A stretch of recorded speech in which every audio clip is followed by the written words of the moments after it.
today's play was recorded in the 1950s and is set in Italy. We present Howard Marion Crawford and Brian Wilde in The New Catechism, adapted for radio from a short story by Sir Arthur Conan Doyle. The New Catechism.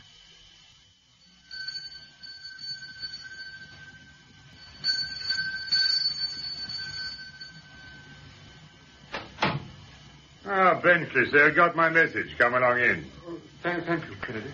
Hang your head up. Now, what's in your bag? Oh, a few odd things I thought might interest you. Righto. Bring it into the study. But you know my motto, pleasure before business. Let's have a drink first. All right, thank you. So long as you don't expect me to keep pace with you. Come along in. Oh, warm tonight, isn't it? Well, it's soft and pretty warm at this time of the year in Rome. I like it anyway. Do you mind if I open a window? Oh, that's the idea. You open a window and I'll open a bottle. It's fair division of labour, huh? Oh, come on, you brute. Have you seen the Continental edition of the Courier? No. Well, it's that I want to see you about. No, I'm afraid I've been working all day in my room. Oh. Well, now, we've got something to celebrate. Oh. Salute. Cheers. Cigarette?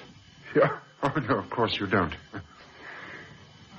Well, what do you mean we've got something to celebrate? Now, you listen to this, me lad. Where is it now? It's in the gossip. Yes, here we are. I'm told the two young Englishmen in Rome are shedding new light on an old subject. Archaeology, it seems, isn't the exclusive province of old gentlemen with long beards and short sight. I like that bit. Now listen to this, then. Edmund Kennedy's recent daring reconstructions of the baths of Caracalla has excited admiration and controversy. I hear that savants are heading for Rome to see the wonderfully imaginative model he has made.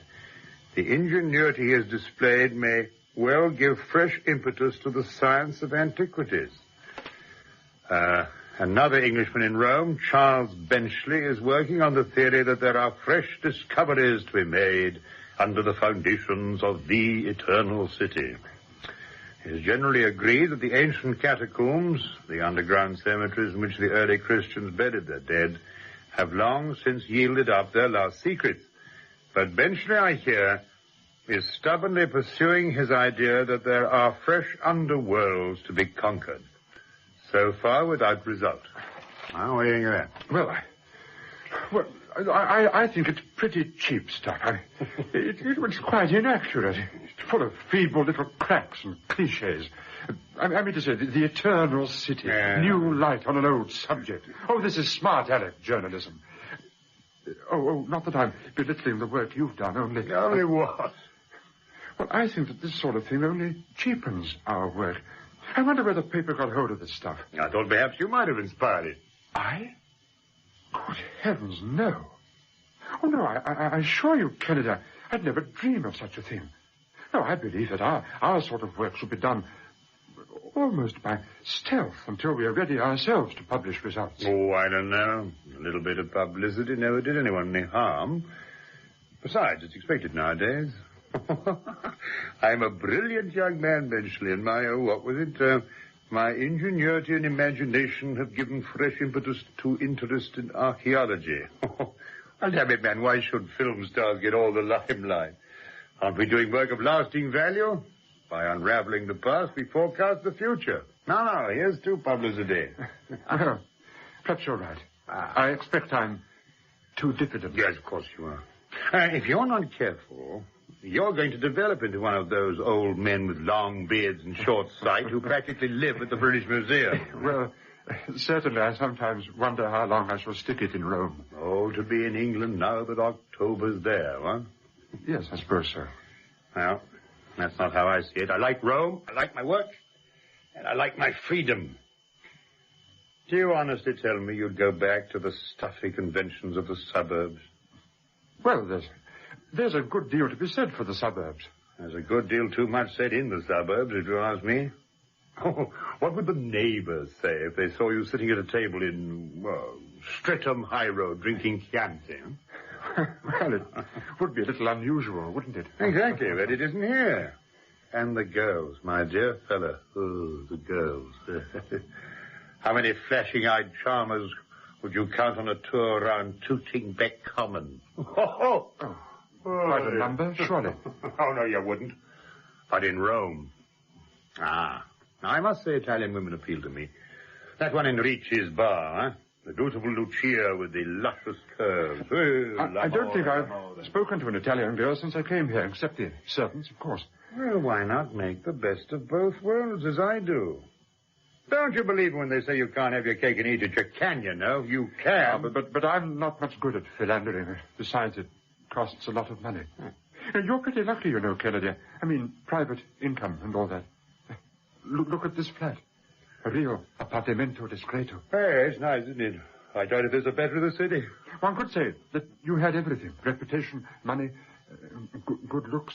I'm afraid I envy you sometimes. Well, I'm not complaining.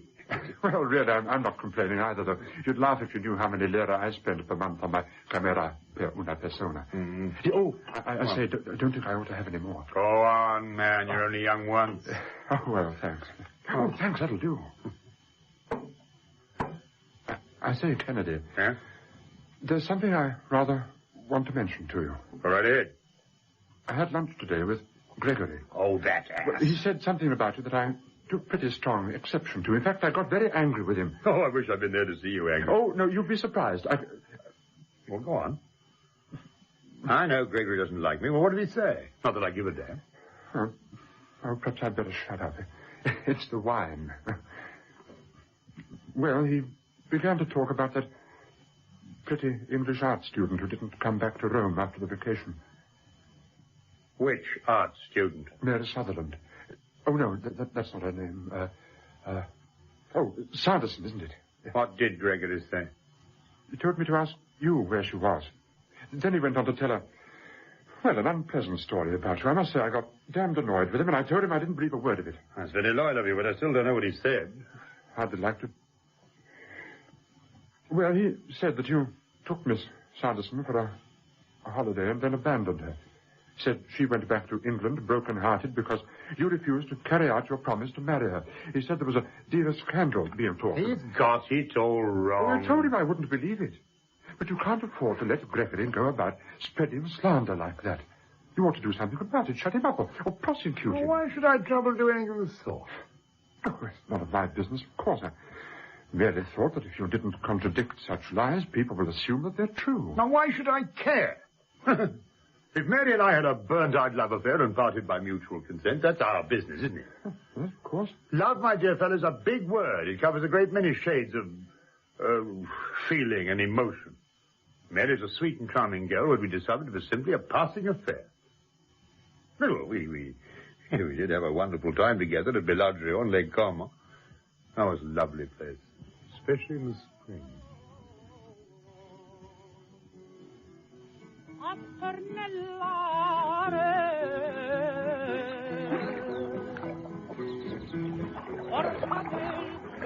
Teddy, I'm so glad we came here, aren't you? Yes, Mary. Don't you think this is the most beautiful place in the whole world? Yes, it's pretty good, I must say. Pretty good. That's a nice piece of understatement. Just go around in a circle, darling, so that I can see Bellagio, then Cadenabia, then Verena, without even having to stir off my cushions. Mm-hmm.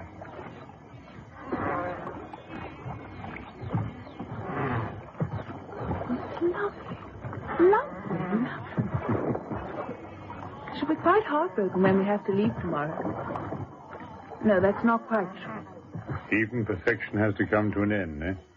Oh, yes, I agree. In a way, darling, I'm anxious that this perfection should come to an end. Are you? Yes.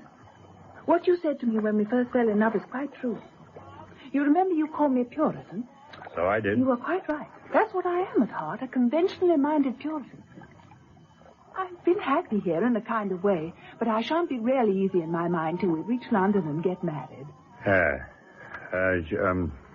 Look, Mary, I want to talk to you about that. Oh, I know what you're going to say. A few perfunctory words spoken over our heads by the parson can't possibly change anything. I know that's so. But I still want to have the words spoken over us. Darling, certain complications have cropped up. Complications? Yes, I can't possibly go to London with you, I'm afraid. Not at present, anyhow. That was the arrangement, Teddy.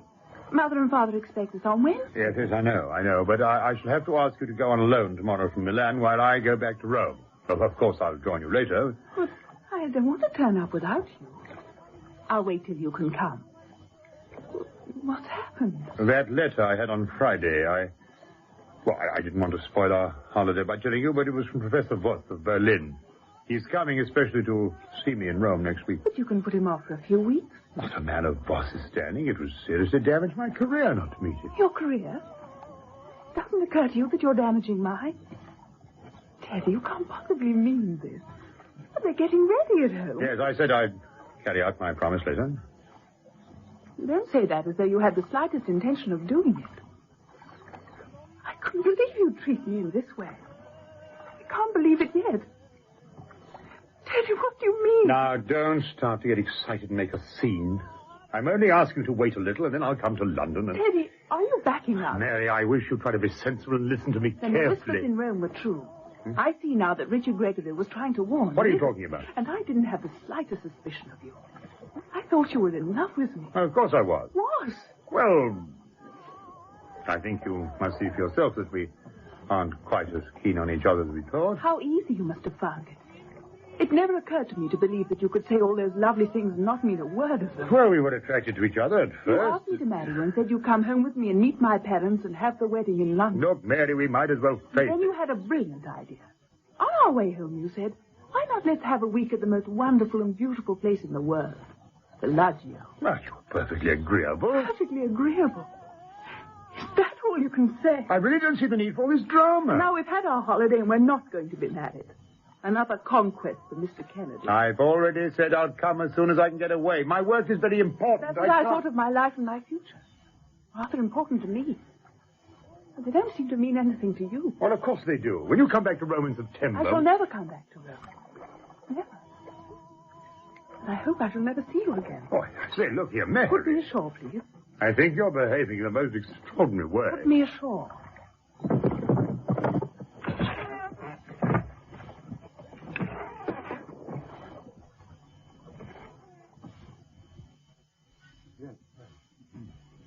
What were you going to say about Lake Como? My dear Benchley, when you know a little more about the world, you'll realize that a man doesn't discuss this sort of thing. Oh, I see. I'd say no more about it. Now then, what about opening your case and seeing those specimens of yours, eh? Oh, yes, certainly.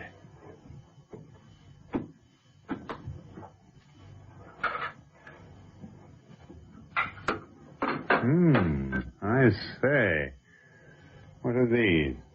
Oh, tiles. I thought they'd interest you. But where did you get them? In a place I found. Forgive me, but I'd prefer not to be more explicit at this moment. And what's this? Bottle? That's what I'd say. But it's cruder than anything I've ever seen. Oh, my view exactly. And the incisions on these inscriptions. I've never seen characters like them before. Surely they're very early and primitive. My dear chap, it's the most exciting place. Crude, primitive, yes. Those are the words. I don't believe that any eyes except mine have seen this place for many centuries. Is it true, then, that you've discovered a new catacomb? Yes. Are you sure that it isn't in Bosio's standard work? Positive. Well, this is going to put you on the map, Benchley. Perhaps. I don't know. That's not the aspect of the thing that interests me at the moment. But how did you come to light on it? Damn it, man, I thought that every catacomb in Rome had been catalogued 100 years ago. Is it just an odd, undiscovered gallery in one of these... It's a complete new catacomb. It's quite enormous in extent and incredibly complicated. I've known of its existence now for quite some months. I stumbled on the clue by accident when I was in the university library. Yes, go on. Well, there are treasures down there that no one but myself has ever seen. Marvelous amphorae, mostly perfect. There are some tremendously interesting murals that I haven't had time to inspect properly yet, and a perfectly wonderful chapel somewhere near the center of the whole warren. It's hopeless to try to describe the place. It must be seen to be credited. All right, let me see it. Oh, no, I'm sorry, Kennedy, but I can't quite bring myself to let anybody in on this one. Not quite yet. Then why did you mention it at all? Oh, it's silly of me. I know. I expect this excellent spumante of yours is responsible. But damn it all, old boy, you can surely trust me. I'd be the last man on earth to blab about it to anyone. Well, you know my ideas.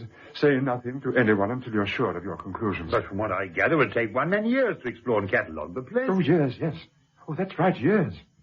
In fact, it couldn't be done by one man, never. There's miles of it. Miles. Well, whereabouts is it? It's near the Great Aqueduct. Sounds like a discovery of the first importance. These inscriptions alone will make a sensation. Benchley, you're a lucky devil. Well, not exactly lucky. I've worked on the thing rather hard for some time. I must tell you how I lighted on the entrance. It's quite a detective story. Mm-hmm. Well, tell me. No, it'd take too long. Not tonight. Oh, it's too bad, rousing my curiosity like this. If I'd been lucky enough to be the discoverer, I'd have taken you into my confidence. You really? Well, of course. Well, I don't want you to think I distrust you. Well, then, just let me take one look at you. Oh, really, Kennedy, you're awfully persuasive. Look, come on. I tell you what. I'll let you blindfold me as soon as we get near the place. Would you? Certainly. And you can do the same after we leave. Now, is that fair enough? Well, I don't know. Well, perhaps I wouldn't mind showing you the catacomb under those conditions. No, it sounds childish. Good, fine. Well, what are we waiting for? Let's go. What do you mean tonight? Of course, why not? Oh, but I haven't come prepared. What do you need? Nothing really, except a good torch. Look in that drawer over there. I got a flashlight there that throws a terrific beam. Oh, yes. Oh, the very thing for the job. Well, you don't seem to have an excuse left. No, I don't, do I? Though I must say, I hadn't intended to. Oh, well, all right, then. Actually, I'm quite keen myself. I haven't been down for a couple of days. How do we go, taxi? No, I think not. If you don't mind, I'd rather walk. I've been inside all day and a little fresh air. Fine. Walk suits me. Let's move then. Oh, it seems an awful time of night to go, but... Oh, well, all right.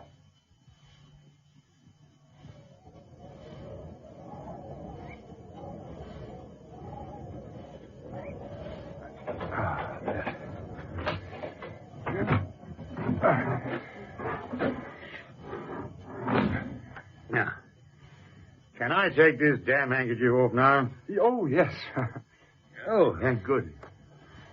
Well, where on earth are we?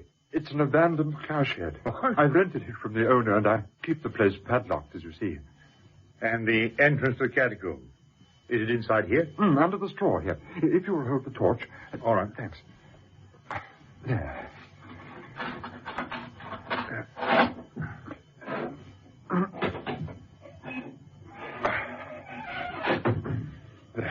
So this is the entrance? There are 20 steps down, but wait a minute first. I've got to put my harness on. Oh. So that's what all this roller towel arrangement, all the stout string on it is, eh? Well, you see, as the catacomb is still largely unexplored, and as it's a perfect rabbit warren, I take this precaution. You tie the string around my waist, you see, like this. Yes. And no matter where I wander to, I can be sure of getting back. That's ingenious. Well, I had some pretty narrow escapes at first until I got some hang of the layout. There's an incredible number of passages which divide and subdivide in a most bewildering way. How do you find your way at all if it's so complicated? Oh, well, there's a certain system to it, of course. And I've made a few marks of my own here and there to guide me. Yeah. I'm pretty expert in getting around nowadays, but if a stranger blundered down here, I wouldn't give a button for his chances. Ah, well, I'm ready. Now, give me the torch, will you? Yeah. Okay. Let's go down.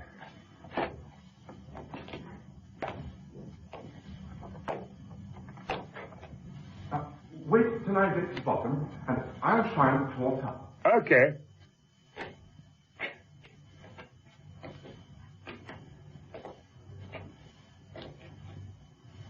Righto, come on.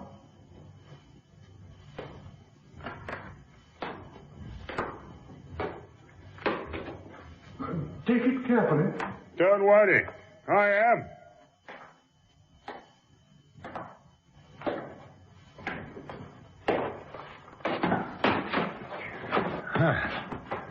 Yes, I see what you mean. Well, if this is the entrance chamber, well, there are at least a dozen passages radiating from here for a start. Oh, yes. Oh, where do we go? Oh, this way. Now, don't let's loiter to look at things meantime, because the real marvels are in the central chapel, and it's quite some distance away. Oh, what a place. cracked brown walls and rows of tombs. Here, wait a minute. Let's look at this. You see this inscription here? Pax, what is it? Pax Tecum. Yes. And here's another one. Pax Tibi. This is certainly a very early place. Oh, I think it may prove to be the earliest of them all. But let's push on. There are far more wonderful things to be seen. You know your way around here beats me. The passages everywhere. The place is an absolute labyrinth. It gets more confusing further on. Yeah. Now, round this way. Hey, wait a minute. What's this on top of this tomb? A bracelet? Oh, yes. Oh, but I can show you mirrors and combs and armlets and earrings and buckles and brooches and all the usual domestic paraphernalia left by relatives near the tombs of their friends. Oh, and of course, the usual toys and dice and money jars, some with coins in them. Oh, this is marvelous. Oh, I wish we could stop a moment. No, not this visit. Now, wait a moment. Yes, we turn left here. It's funny, but this little bit always baffles me for a moment. Oh, this discovery will absolutely make your name, man. Yes, perhaps. Now, come on. Oh, wait a minute. Is this a wall painting? Yes. Oh, but it's nothing compared with what I show you. Now, keep pressing on, Kennedy, please. All this is small stuff so far. There's rather a fine tomb over there. Yeah. We'll have a closer look on the way back. Yes. This is far more wonderful than Sant'Agnese. Oh, undoubtedly. To the right, yeah? Huh? Don't loiter, please, Kennedy. Yes, well, you've done it all, man. It's so tempting. Hey, wait a minute, I'll lose you. Hey, wait. Oh, this is utterly bewildering. Now, down this little slope now. Now, steady. Right. Right? Yes, over there. That's it. Well, I hope the battery in your torch is a good one. Yes, it's new, thank goodness. We've been to spot if it went out. Oh, there's always this training. Well, how far are we going? We seem to have come quite a long way already. Well, I've never measured the distance, but it's a goodish way before you reach the center. I've never yet discovered the limits of the place. Now, don't talk to me for a minute. This is the most difficult place of all. Yes, this way. It's not so far now.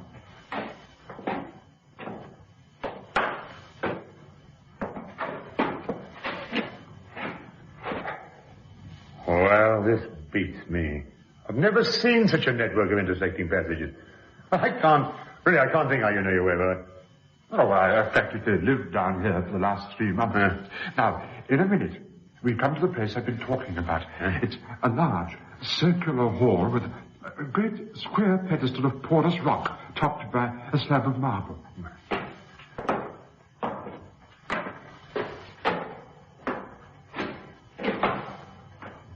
Here we are.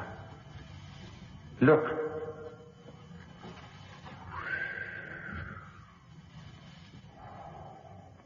It's wonderful. Oh, wonderful. Why, that's a Christian altar. That's what I think. It might easily be the first one of its kind in existence. I hope it may be. Look, shine your torch on this end of the marble lobby. There? Yes. Right. Yes. Look.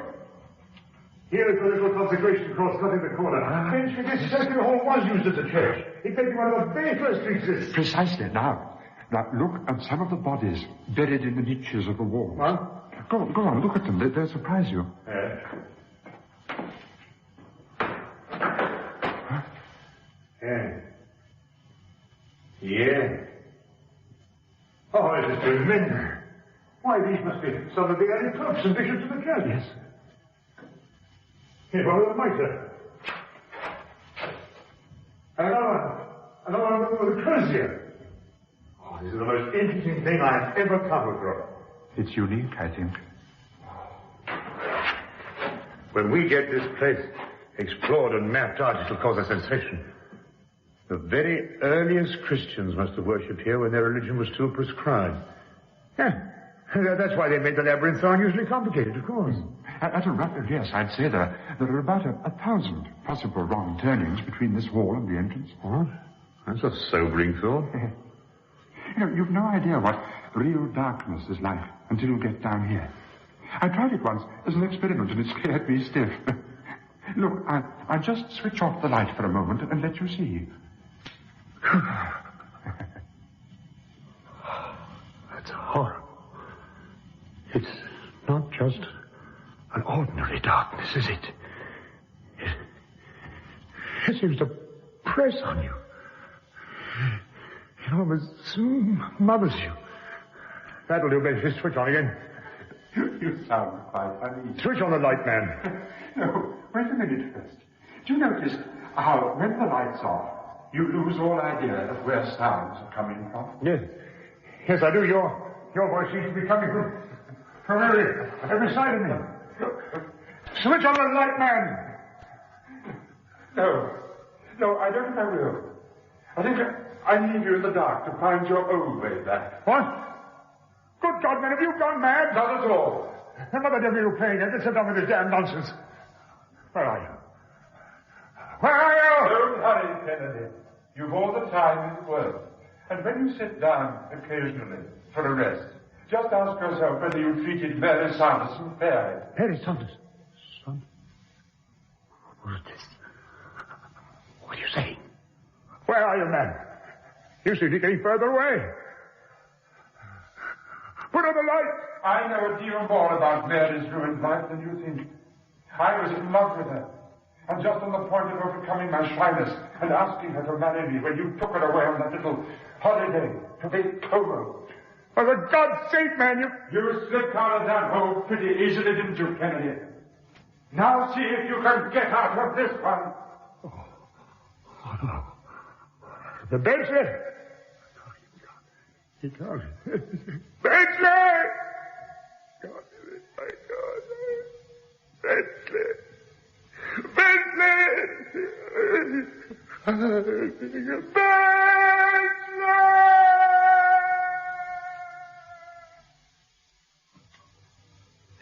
In The New Catechism by Sir Arthur Conan Doyle, adapted for radio by R.J.V. Seller, Kennedy was played by Howard Marion Crawford, Benchley by Brian Wilde, and Mary by Pauline Yates.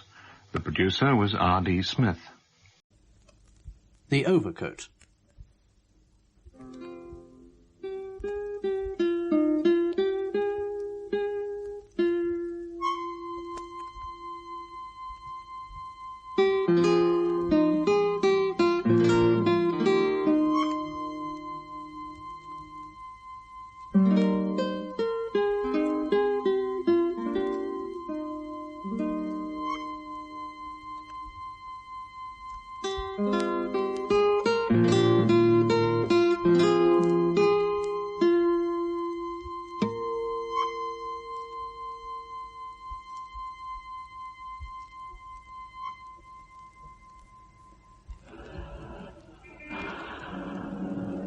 Any chance of the fog lifting? It's a bit clearer up the road. A real Petersburg fog, eh? It is, isn't it? Good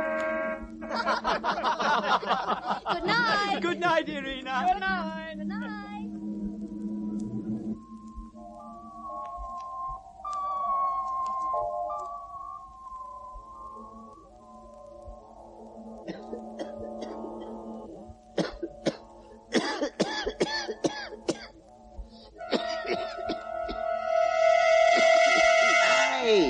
Where you're going, can't you? You've just walked right through me. Didn't you hear me rattling my chain? Do you want the whole roadway to yourself? Oh, dear, dear, dear, dear. You needn't stand there shivering and sighing. Just be a bit more careful in future, that's all. Terrible night, isn't it? Indeed it is terrible. Are you a stranger around here? Oh, no, indeed, no. I've been here, let me see, 99 years. Oh, you must be the chap with the queer name. Now, what is it? Akaky Arkadyevich Bashmachkin. At least that was my name when I was alive, you know. Ah, I've heard about you. Something to do with overcoats? Yes, that's right. But I'm quite lost at this ghost business. You see, I was born, as you might say, in a government office, and, well, there I remained for the rest of my life. Well, how did you manage to become a ghost? You weren't murdered or anything like that, were you? Oh, no, indeed, no, nothing like that. Then how did it happen? Well, I'll try to piece it together for you. It's all rather like a torn manuscript, so difficult to transcribe. That was my work, you know. I made copies of official documents, In fact, I was actually known as a perpetual titular councillor in a government office, of course, as I said before. I really loved my work. The smooth white sheets of government paper, the joy of starting a new clean page, the easy flow of the quill pen. Yes, the round upright letters, too. Each night I went to bed happy and contented, wondering what God would send me to copy on the morrow. For, you know, God was good to me. He gave me a salary of 400 rubles to provide for my wants. Well, you couldn't have had many wants, old chap. Oh, no, indeed I hadn't. I was contented. But alas, calamities fall upon us poor titular councillors, just as they do upon the more important privy councillors, and even upon court councillors. The other clerks in my department were in the habit of making jokes about my old overcoat. And really, you know, though I admit it was a little threadbare, still... Please, would you mind taking your elbow off my work, friend Yeroshkin? My elbow? Oh, fancy that. Was it on your work? Oh, what a shame. Oh, dear, there goes your ink all over your work, too. Oh, dear. Is it spoiled? Oh, no, surely not. No, don't say a word, not a word, my friend. There. Now, isn't that better? Now, let me wipe it off your coat with this paper. Oh, no. Oh, dear me, please, mind. Don't touch that, I implore you. It's a manuscript which I've just completed for His Excellency the Director. Oh, please. There now. Good job it wasn't that other coat of yours, eh? Oh, please leave me alone. Why do you torment me like this? Oh, let him be. Come on. Better be careful or we'll have his landlady after us. Say, Akaki, where did you rake up that old dressing gown of yours? That's not a dressing gown, my dear sir. That is an overcoat. Really? You don't say. Yes, his landlady gives him her old clothes to patch Oh, it. please, gentlemen, please. Don't disturb yourself, Akaki. I'll prove to him that it's an overcoat. Now, just wait. Why do you all mock me like this? They're only joking, Akaki. Now, don't let them bother you. Yes, but I... See? Now, here it is. Look for yourself there. Sleeves are intact. Occasional buttons, etc. Well, surely it must be an overcoat. Why, so it is. Well, I'm blessed. Yes, it really has been an overcoat. This rag at some time during an early age in the history of mankind has been honoured by the name of overcoat. Well, gentlemen, what offers have I for this ancient specimen of patchwork craft? Now, come on, gentlemen. A genuine antique relic dating back to the Neolithic age. How much, eh? Come on. Oh, there's the bell at last. Come on. Another day. Give my love to landlady, There. They've stamped all over it. Whew, it is dusty. Yes, I really believe they're right. It certainly does seem a bit worn. Oh, but I don't know. It is rather thin on the shoulders here. I must say I've noticed it myself on frosty mornings. Yes, I have, and I'm getting a bit too old now to run all the way to work. Oh, and the lining seems to be coming through here. Well, coats aren't made the same these days. You can't expect them to last so long as they used to. Oh, dear, this is a nuisance. I'm afraid I'll have to have it patched.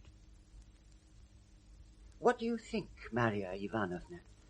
Do you think it's very thin there? Do you want me to tell you what I think? Why, yes. Well, Akaky Akakievich, every time you enter my door wearing that overcoat, I blush for shame. Oh. Yes, I do. People who think I've got a tramp for a lodger. Ever since I've known you, you've had the same boots, the same trousers, the same hat, and the same old overcoat. Those clothes are green with age, Akaky Akakievich.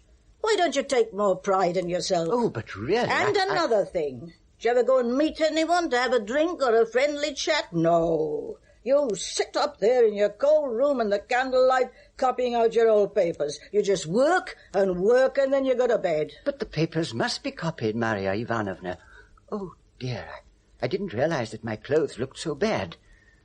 Perhaps you're right about the overcoat. I suppose it will have to be patched after all. Of course it'll have to be patched. Take it to Petrovich and see what he can do with it. Yes, I think I will go to Petrovich. Yes, I'll go now, this minute. Now, go in through the eye of the needle, I tell you. You wear me out, you heathen. Now, if you don't go in this time...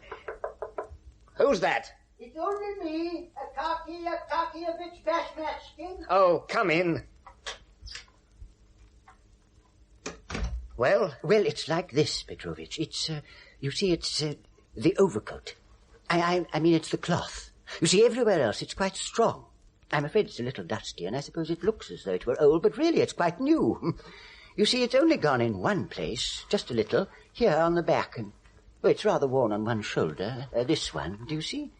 That's all it is. It isn't very much work, is it? Let's have a look at it. Oh, no. Oh, dear, no. No, I'm afraid... No, Akaky Akakievich. It can't be repaired. If I were to touch it with a needle, it would give way. Oh, let it give way, Petrovich, let it give way. But please put a patch on it. I tell you, there's nothing for a patch to hold on to. The thing's no good at all. You'd far better make leg wrappings out of it for the cold weather. What you need is a new overcoat. A new overcoat, Petrovich? Did you say a new overcoat? Certainly. Oh, a new overcoat. Fancy that. Fancy that now. And how much, Petrovich? How much would... You mean, what will it cost?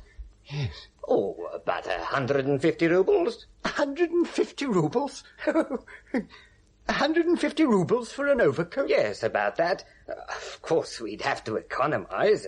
If I were to put Martin on the collar and give it a hood with silk lining, it would come to nearly 200. Oh, Petrovich, please do repair it somehow so that it will last a little longer, please. Impossible. The material's absolutely done. But listen, I'll tell you what I'll do for you. Just as a special favor, I'll make you a beautiful new overcoat at next to nothing. And you can rely on me to make it good and strong, you know that. And the price? Well, what about 80 rubles? 80 rubles? Well, I never thought it would come to this. A new overcoat. Oh, dear. 80 rubles, did you say, Petrovich? That's right, and very cheap at the price. But, Petrovich, where could I find so much money? There are the kopecks which I've been saving for the last 8 years, but I'm afraid they only amount to about 25 rubles. And then, of course, there's my bonus, but it's needed for other things. Oh, dear, what am I to do? I suppose I must give up burning candles in the evenings, that's all. Yes, and I must wear my linen a week longer. That would help. Of course, it will take a long time, but I shall probably be able to manage it, Petrovich. Yes, I think perhaps I can manage it. Good. And I'll make you the finest overcoat in the government service. The finest in all Russia. I know just the place for the cloth, and for the lining we'll use calico. It's far better than silk and looks just as good. For the collar we'll have cat fur, the best in the shop. In the distance you can't tell the difference between cat fur and marten. But please, Petrovich, it won't be more. Don't you worry your head about that, Akaky. You leave everything to me. Good night, Akaky Akakievich. Good night. Good night.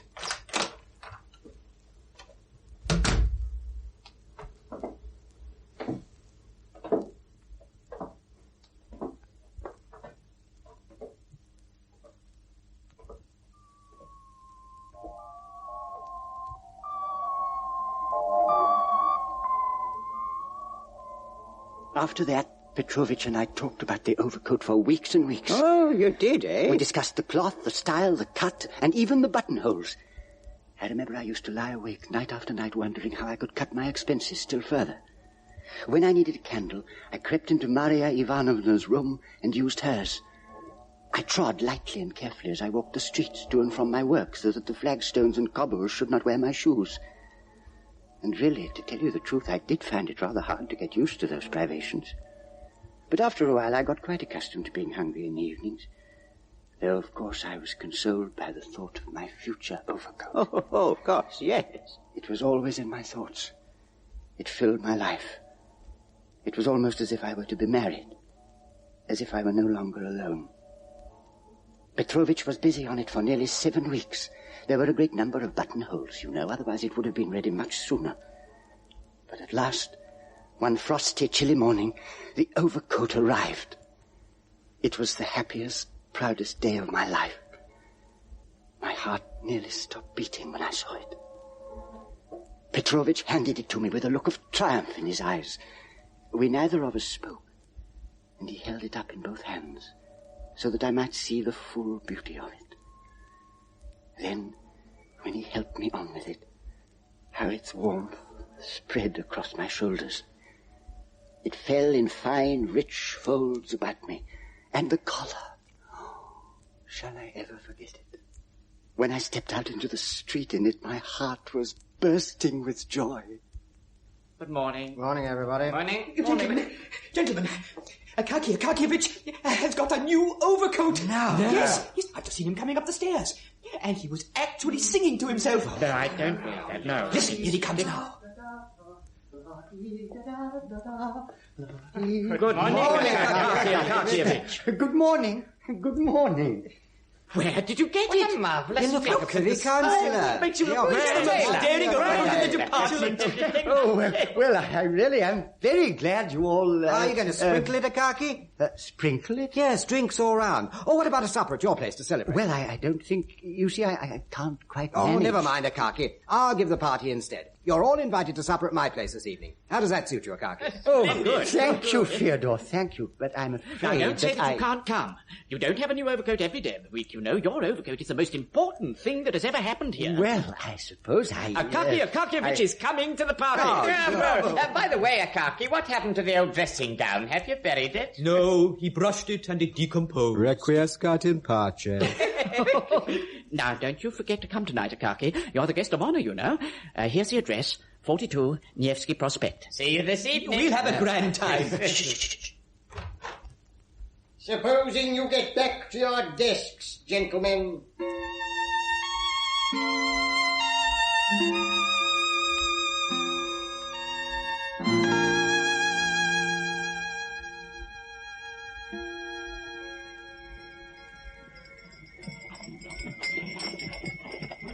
Excuse me, please, but can you tell me the way to 42 Nevsky Prospect? You're standing outside it now. Eh?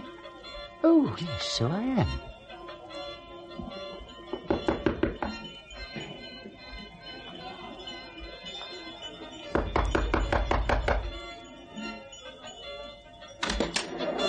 Hello, Akaki Akakievich. Welcome. Come on inside.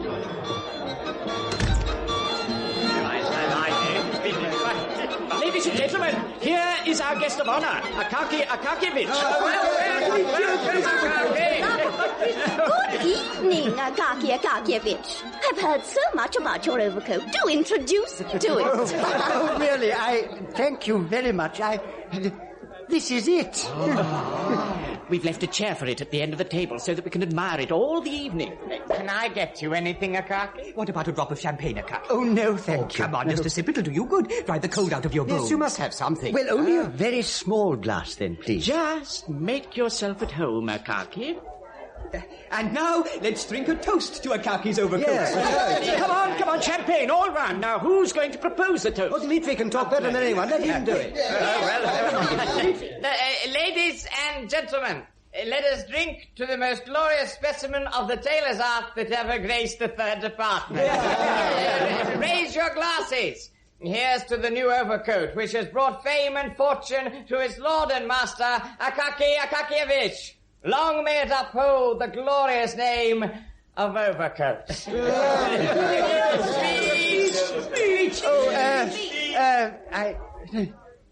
Thank you, everybody. Thank you. Have some more champagne, Akaki. Oh, no, thank you. I've had 2 glasses already, you know. Really, Fyodor, I think I might say I've never been so happy in all my life. It really is. That's right, old chap. You just enjoy yourself. Come on, another glass. It won't hurt you. Oh, very well, then. All right, Fyodor, just one more sip. How about giving us a song, Alexis? That's right, a song. Give us something we can all join in. Come on.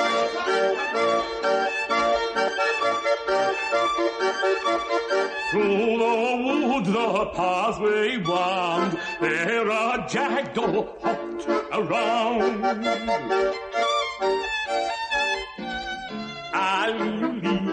Alley-o skipped around, Alley-o tripped around. In her wake a falcon sped, quickly seized her as she fled.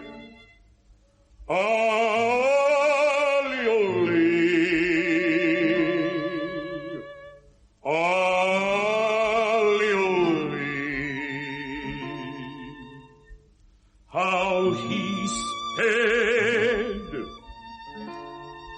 as she fled. Seized her right wing as she flew by the glossy feather blue. Alley-o-lee, alley-o, as she flew, alley-o-lee, alley-o, bright and blue. Stop, oh Jack, oh, do not be, wicked Vulcan, let her be.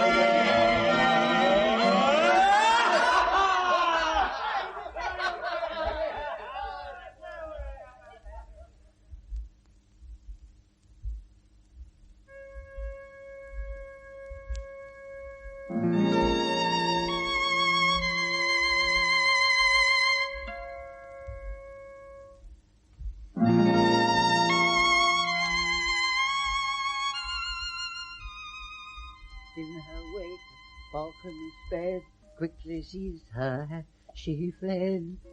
Oh, look at the stars. What a night, what a night.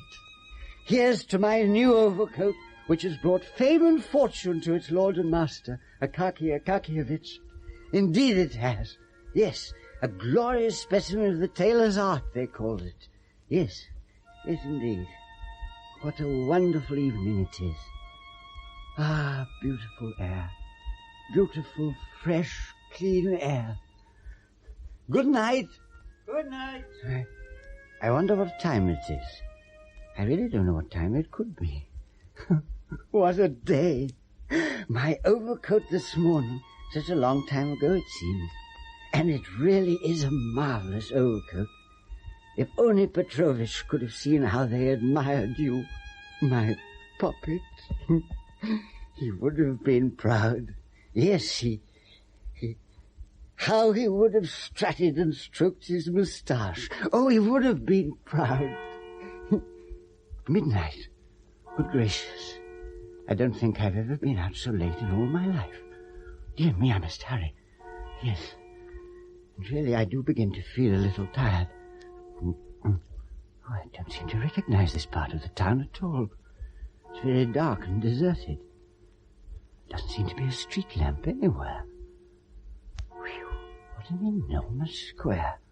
Why, I can hardly see the houses on the other side. I don't quite like this. Whew, I don't like being out so late. I don't like it at all. In her wake a falcon sped, quickly seized her as she fled. Quick now! Get him!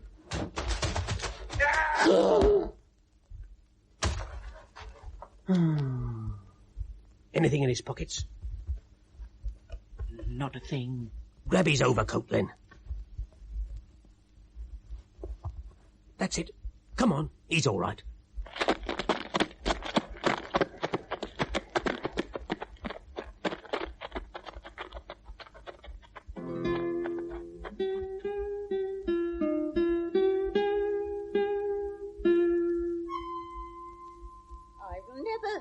Such a thing, Akaky. Never in all the time I've lived in Petersburg. Stealing your overcoat like that. You'll go straight to the police superintendent. Never mind about the local constable. You'll go straight to the police superintendent.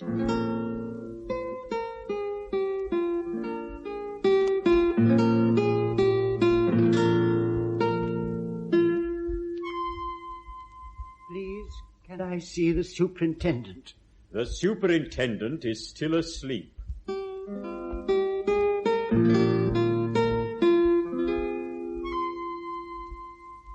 Please, can I see the superintendent? The superintendent has just gone out.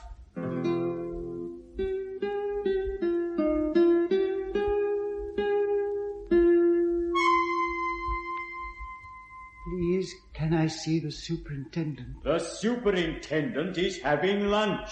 It's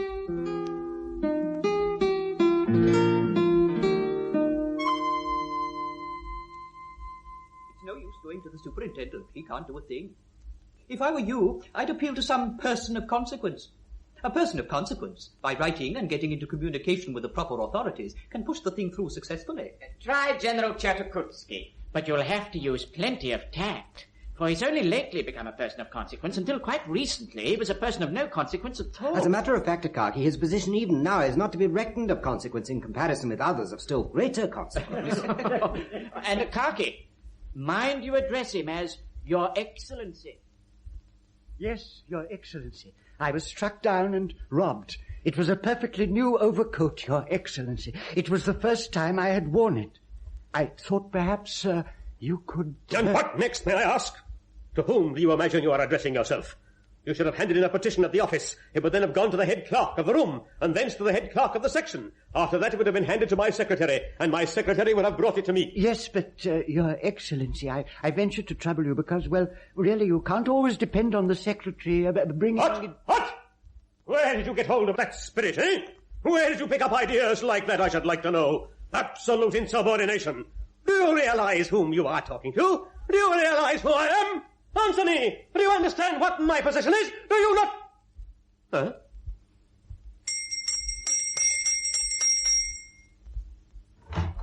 Yes, Your Excellency?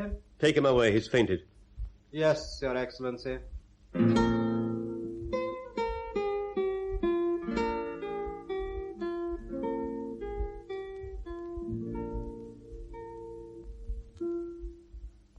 Has Akaki Akakievich finished copying the Treasury document yet? No, sir, he hasn't been here since last Friday. Not been here? Why not? Is he taking a holiday or retiring or something? No, sir, he's dead. Well, why wasn't I notified sooner?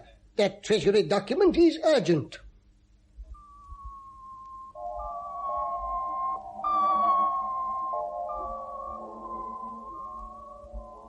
And so I died. That was 99 years ago, and ever since I've haunted the spot where I was robbed.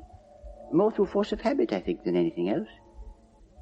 But one night, many, many years ago, I did meet the person of consequence face to face on this very spot. Before he had time to speak, I had gripped hold of him and torn his overcoat off his back. From that time on, I ceased to trouble people. And that, I think, is really the whole of my story.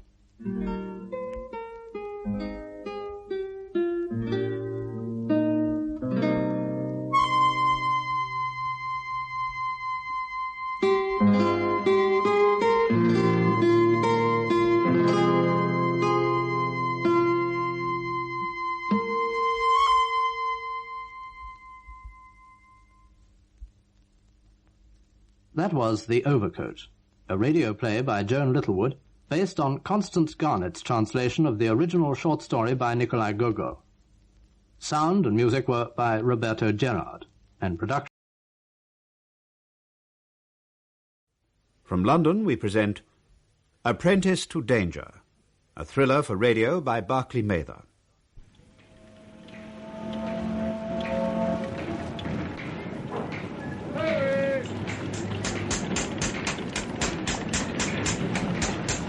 Come on, you blokes. Let's go and knock off. Get the steam off them winches.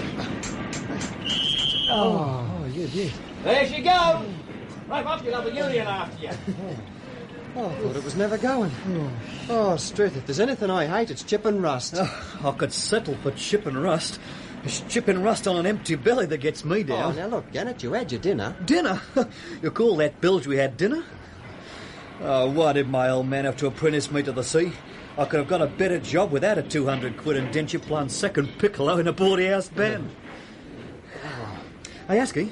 Yeah? What you doing tonight? Well, I thought of getting cleaned up and taking a walk ashore. Sailing tomorrow, and I haven't even been down the gangway. Sydney's lovely sport, but not when you're as broke as we are. Oh, we could take a walk around Circular Quay and looking at the Mariners' Haven and have a game of billiards. Costs ninepence. Oh, I got 4 bob. Oh, why didn't you say so? That's 2 half pints of the local womp and a couple of pies. Yeah, I'm with you, Admiral, but not till after supper. Such as it'll be. Oh, food. You know, Gannett, I reckon you could eat curried jackal in a China Sea typhoon. Food, that's all you think of. Come on, I want to share.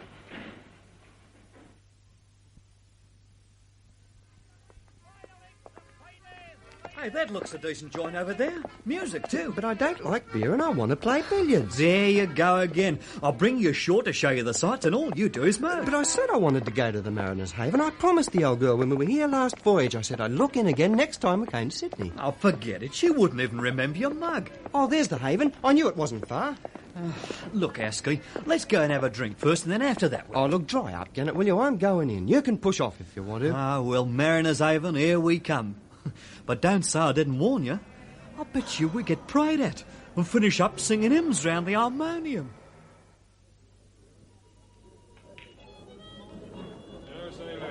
And then put their head down again in the starboard bucket. And they say Swedes can't play billiards. That's 1 shilling you owe me. Lummy, what a gaff. Bums, stiffs and hobos from every port in the world. All too broke to go anywhere else. It's a darn nice little place. An old auntie and her husband run it for people like us. Aye, will you speak for yourself, and get precious mate? little thanks for it. Oh, here she is. Now, look, try and behave decently, Gannett. Oh, hello, Mr. No, don't tell me. Mr. Askew, ma'am. Oh, Askew, that's it. How silly of me. Getting old, you know. Although I never forget a face. This is Gannett, Mrs. Winslow. How do you do, Mr. Gannett? Hello, Mrs. Winslow. Welcome to the Haven. All the boys call me Auntie. Well, Gannett's not his real name either. As a matter of fact, the mate christened him Gannett Guts because he's always hungry and it's sort of stuck. Oh, for shame of him. What's your real name, eh? Howells, but I'll settle for Gannett. Right. I'm used to it. We're all used to it on the TNS line. Stands for toil and starvation. Oh, it's wicked the way some of these smaller lines work you apprentice lads and never feed you properly. My husband was only saying the other day. Oh, here he is now. Arthur, Yes. Arthur, these are two of the boys from Yes, the... you don't have to tell me. I can still read a cut badge, love. Brass bounders off to Chilena, eh? Well, I was in the old TNS, square riggers in them days, yes. Round Cape, stiff under sail, corn horse and pea soup straight for up to 170 days. That was salary, me lads. Well, we've gone back a bit since then. Cottage pie and bill scarage now. Well, we can do better than that for you tonight.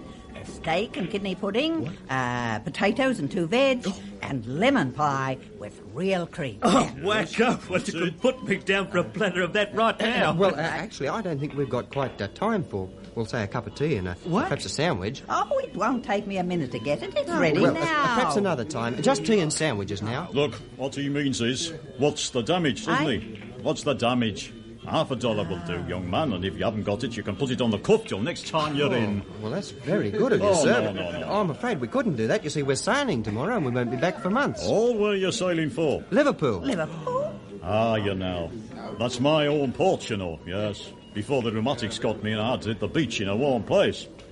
No, I wouldn't mind seeing the old Liver building sticking up through the Mersey fog again. That I wouldn't. Look, boys, Arthur and I are just going through to our own quarters for our supper. Ah. Come and join us as our guests, of course, eh?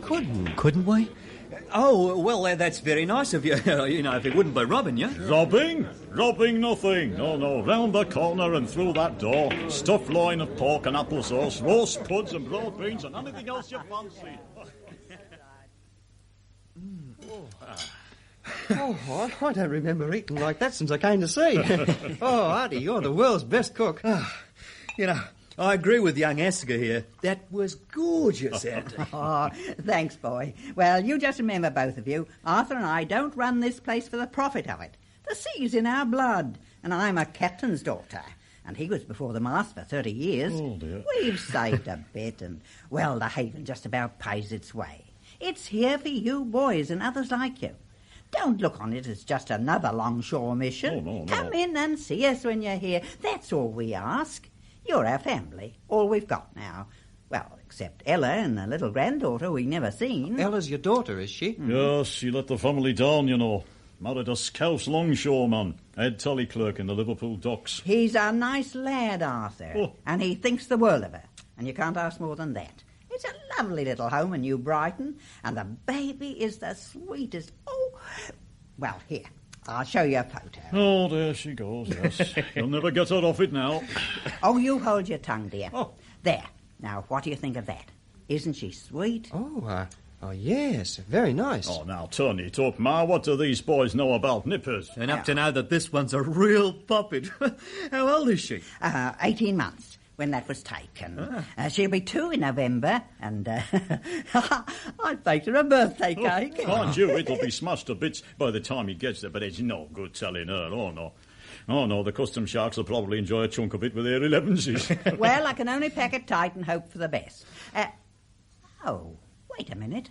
I wonder. Look, would it be asking too much of you boys to take it for me? Oh, now have a heart. No, you can't go taking advantage like that. Oh, no, sure you can. We'd be delighted. Are you sure it wouldn't be too much trouble? Trouble? Well, no, not a bit of it. I've got it here in the sideboard. I'll show it to you. Oh, sheer imposition, I calls it. There. I say, that's a beaut. Oh, thanks. But you're sure you don't mind? I'll wrap it up well and put it in a box. Oh, no, not at all. That'll be a pleasure, Auntie. And I'll give you the address. Just across the river from Pier Head and only a short walk from the ferry. And I'll write to Ella in the meantime, and I bet she'll have a lovely supper for you. I bet. I taught her to cook. Oh, that'll be marvellous.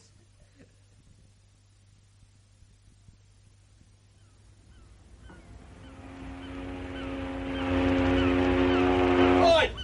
Make fast forward! Taking the slack there, chips! Aye, aye, sir. Right, hold it! Make fast the back spring. Okay. Make fast forward, sir. Aye, aye, Mr. Pearson. I'll see what's keeping those people on the poop. Damn second mate's moonstruck again. Right, Bosun. Get round and see the lines are okay. Aye, aye, sir. Then take the starboard watch and the 2 apprentices and get the hatches off for an early start in the morning. Oh, very good, sir. Right, Mr. Askew. Yes, sir? Take 3 of the hands and start knocking the wedges out. Aye, aye, sir. Aye, where's that mate of yours? Janet? Oh, well, he went down the pilot ladder as we came through the dock gates. Well, he said you'd send him to the stevedore's office. Me send him? The young rip? I did no such thing. Swing on the lead again, eh? All right, he's for it this time. Wait till the mate gets hold of him. Oh, he's up, Bose. Look, maybe he had something urgent to attend to. Don't split on him to the mate. He's been in enough hot water since we left Sydney. Yeah, all right. Go on, get on with them hatches. Okay, Bose, thanks. Right, come on, you herbs. Smack about it. The sooner the hatches are off, the sooner you can get ashore. I bet the Liverpool girls can hardly wait. Yeah, well, they got the Gannet to ease the strain while they're waiting for us, Excuse me, your name Askew? Yeah, that's right. Well, mine's Carter. I'm the head tally clerk ashore there. Me mother-in-law wrote to the wife from Sydney. How do you do, Mr. Carter? I've got a parcel for you. Oh, yes, so she said. A cake for my little girl. It's a long aft in me cabin. If you'll hang on a second, I'll go and get it for you. Oh, sir, that's very good of you. Mr. Askew! Do you happen to be working aboard this hooker or travelling first class in the 'tween decks? Get over those hatches! Struth. Aye, sir. Look, I'll get it to you as soon as I can slip away. I'm afraid I've got to hop it. I only came aboard for the manifests. I'll tell you what. You know that pub just outside the dock gates? The Harbour Boy? Oh, yeah. Well, suppose I meet you there at 6 o'clock and pick it up from you. Will you be finished then? Sure. Yeah, all right. That'll be fine. Be seeing you.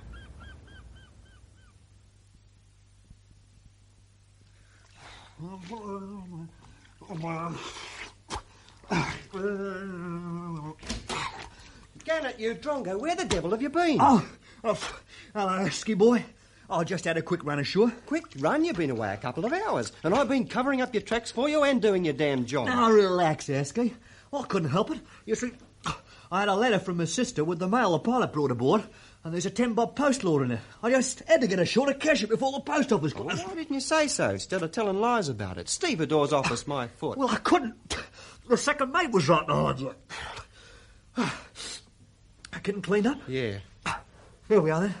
Even got some hot water for you. Oh, good of you. Hogged most of it for yourself, as usual. We've got to meet old Auntie's son-in-law in a pub outside the dock gate. Oh, he's been aboard, has he? Yeah, but I couldn't give him the cake because the mate was howling like a banshee. We'll take it with us. Good. Where is it, by the way? In my sea chest, under lock and key. So you couldn't get your thieving fingers on it. What, me? Pinch your paper's birthday cake? Oh, what do you think I am? No, I don't have to think, I know. That's why I kept it well locked up. Ah, here it is.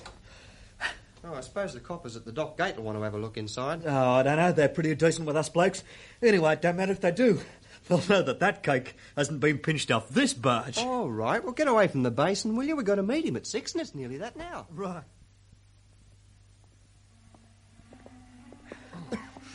Oh, this mercy fog gets into your bones. Oh, there's the gate office now. Hello, Wax.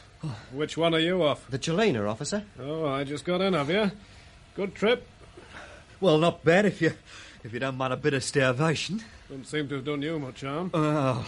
What you got in that parcel? Oh, just a birthday cake we're bringing for some friends in Sydney for their daughter's baby, Becky. I'll come inside and open it. No, that's all right. Just so long as it's not the ship's compass you're trying to flog. You wouldn't get fourpence for the one off our hooker. Pinched it off the ark in the first place. All right, Wax. Have a good time ashore. But watch them Judas. They're tigers here. We'll watch it. Good night, officer. Good night. Come on, let's get over to the harbour, boy. We don't want to keep Carter waiting.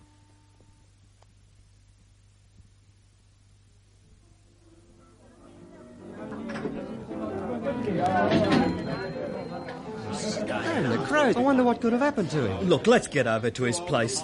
Anyway, Auntie said there'd be supper later. Oh, can't you stop thinking about your belly once in a while? Well, it's no good hanging on here hugging 2 half pints. We've only got a couple of bob left. Look, something must have kept the bloke. Come on, let's go. It won't take us half an hour. You've got the address. Yeah, well, maybe you're right. OK. Finish those swipes. Right.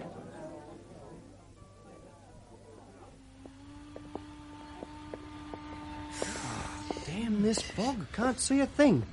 Hey, why don't landlubbers put up navigation lights on street names? Hey, here, let's ask this bloke. Excuse me, can you tell me if we're right for Fairley Grove? You're in it now. Oh, well, that's something. We're looking for number 78, a Mrs. Carter. 78? That'll be right down the other end, on the left. This is my house here, 14. You can reckon it up from that. OK, thanks, mate.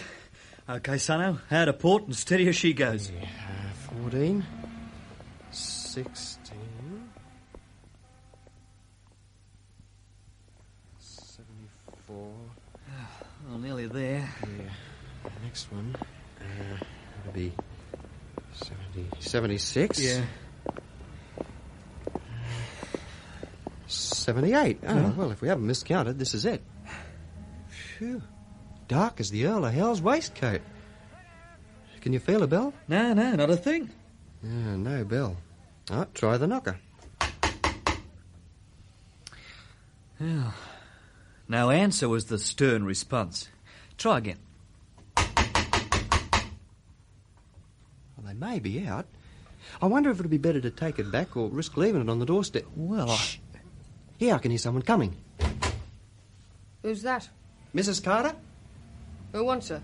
My name's Askew. We just got in from Sydney and we have a parcel from her mother, Mrs. Winslow. All right. Come in. Sorry about the dark. The light's busted in the hall. Look, stay there while I switch on in the parlour, will you? OK. OK, you can come through. Right, well, I'm Mrs. Carter. Oh, I see. Well, here's the parcel. Thanks. I met your husband on the ship this afternoon. What time? Oh, it was about 4. He came on board just as we were warping into the dock. We were to meet him at 6 outside, but we didn't turn up, so we thought we'd better bring it. Yeah, well, that's right. He was held up somewhere, you see. Look, hang on here a second, will you? I'll take this through to the kitchen. Blimey! What a crummy joint! And that dame! Oh, she looks a proper floozy.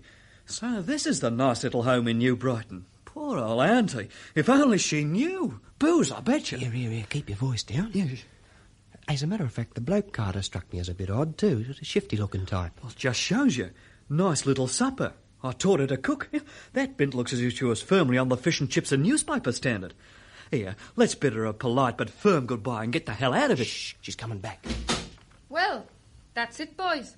Thanks very much for bringing it. But, where's me manners? Sit down, I'll get you a drink. I've only got gin, but I don't suppose you'll mind that, will you? Thanks all the same, but I don't think we have time. Actually, we don't drink much anyhow. Show me a sailor boy that doesn't drink. Well, not on an empty stomach, anyhow. Oh, well, I'm sorry, love. I can't offer you anything to eat. Nothing in the house, you see. I've been out all day. Oh. Hey, but wait a minute. You can have a chunk of that cake if it'll fill a hole. Oh, surely you're not going to cut the cake. I mean, I thought it was for your little girl's birthday. Oh. Well, I just cut it open to see how it's kept on the voyage, like, you see. But are you sure you want to have a drink? No, thank you. No, we really must be going. Oh, OK. It's up to you, isn't it? Here. You better take something for your trouble. There's a couple of quid each. We've been put to no trouble, ma'am. We're only too happy to have been of service to Mrs. Winslow. There's no need to get cocky about it. What about your pal? He doesn't look quite so first-class A-deck to me. Yeah, sonny boy. Something to wet your whistle with. I'm very much obliged, I'm sure. Missus, as apprentices in the T&S line, we rate lower than the barnacles on the old tub's bottom, but we still aren't sea-going errand boys. Blow yourself to a hairdo on it. Come on, Gannett, let's go. Good night, Mrs. Carter. Darn good riddance. You want to get that young squirt a few lessons in manners? What a woman. Well, what does she think we are? Oh, search me. Oh, Struth, to think that a sweet old girl like Auntie Winslow could have read something like that. Tragedy. Oh, come on, let's be getting back. So we can find our way to the ferry in this damn fog.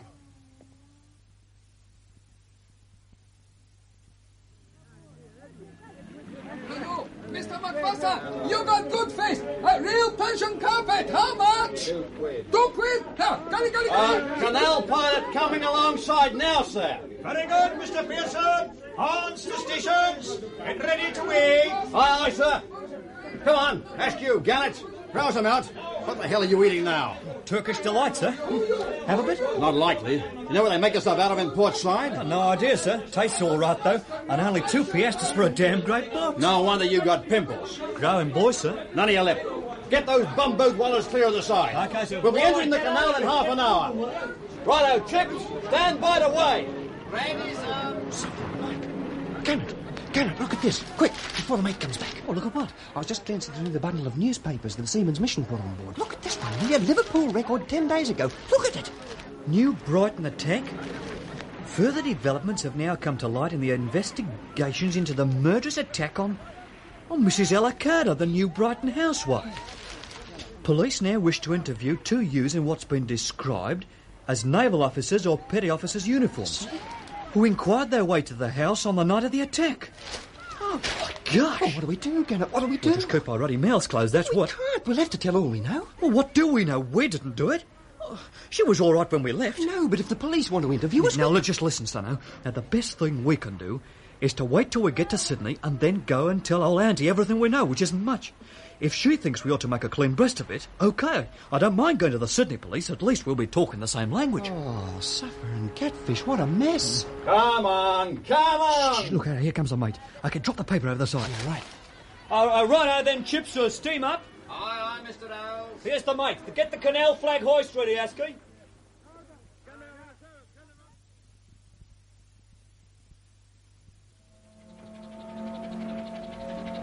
Sydney.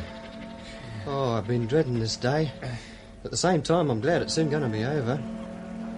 You ready, Gannett? Oh, Struth, I wonder if old Auntie's going to believe us. Why shouldn't she? She knows we're not a couple of thugs. Anyway, the bloke concerned might have been caught by now. Well, here's hoping anyway. Ready? Ready. OK, then, let's go. Hello, you young rips. Gonna beat up Sydney, are you? With 5 bob between us? Sydney's safe, Buzzing. Yeah, you just watch yourselves, that's all.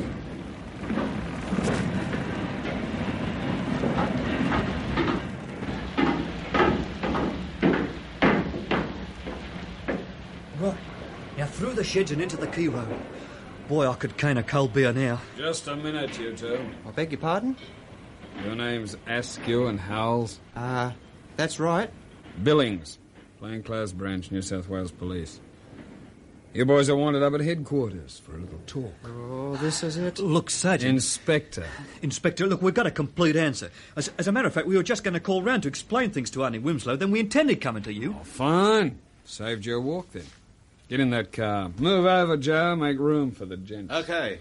All right, Sergeant, I'll drive.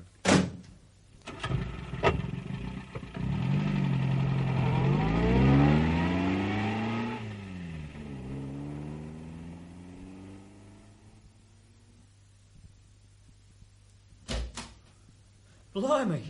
This police headquarters? Looks like the back of Woolloomooloo to me. Save it, sport. Now give the young gentleman your visiting card, Joe. The funny one first. Oh, hey, what's going on? Here, you can't do that. Police or no police. We ain't police, mate. By the time we're through, maybe you'll be wishing we was. OK, now that's just to put things on a nice, friendly basis. Now, where is it? Where's what? Oh, he wants it the hard way. OK, use the brass knuckles on him, Joe. Oh, now look, fellas, if you'd only tell us what it's all about, maybe we could help you, but at the moment, I don't know what you're getting Come at. on, you, up on your feet. Whoa, Oh, you dirty little mongrel! All right, then stand back, will you? I'm warning you, I've got a gun. This joker shouldn't wear it sticking out of his backside pocket. OK, ugly mug, reach for it. Go on, right up. Now listen, son. Now, wait a minute. We're all men of the world here. There's no need for this sort of thing. Now, suppose we cool off, sit down and talk it over like sensible blokes. Nearly put us down. I said get him up. Right, Asky. Now get round beside him. Yeah. Oh, no, not between him and me, you idiot. Hey? That's right. Now see where he's carrying his gun? Yeah. That's the idea. Right, hang on to it. Keep him covered. Now, look, son. I got a proposition. Yeah, so have I. And this is it. Struth. Gannett, you nearly knocked his block off. Right, come on, Asky boy. All right, I'm Let's coming. get out of here in case these goons have got some pals. For Pete's sake, hurry up, will you? I'm coming.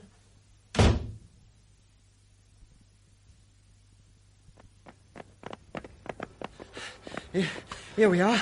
The Haven. Oh, I couldn't run another yard. Yeah, hello, the damn place is closed. She never closes before midnight. These blokes have had it, Cobber. They've been shut a fortnight. What happened? Couldn't make it pay, so I heard. Pity, a nice pair of old wowsers. Did a good job for you sailors. Oh, well, there's always the pubs. Night. Oh, Struth, that's torn it. Well, I wonder where they've gone. Oh, we're not sticking around to find out, that's for sure. The safest place for us is on board until we sail again. Come on, old felons, back to the barge.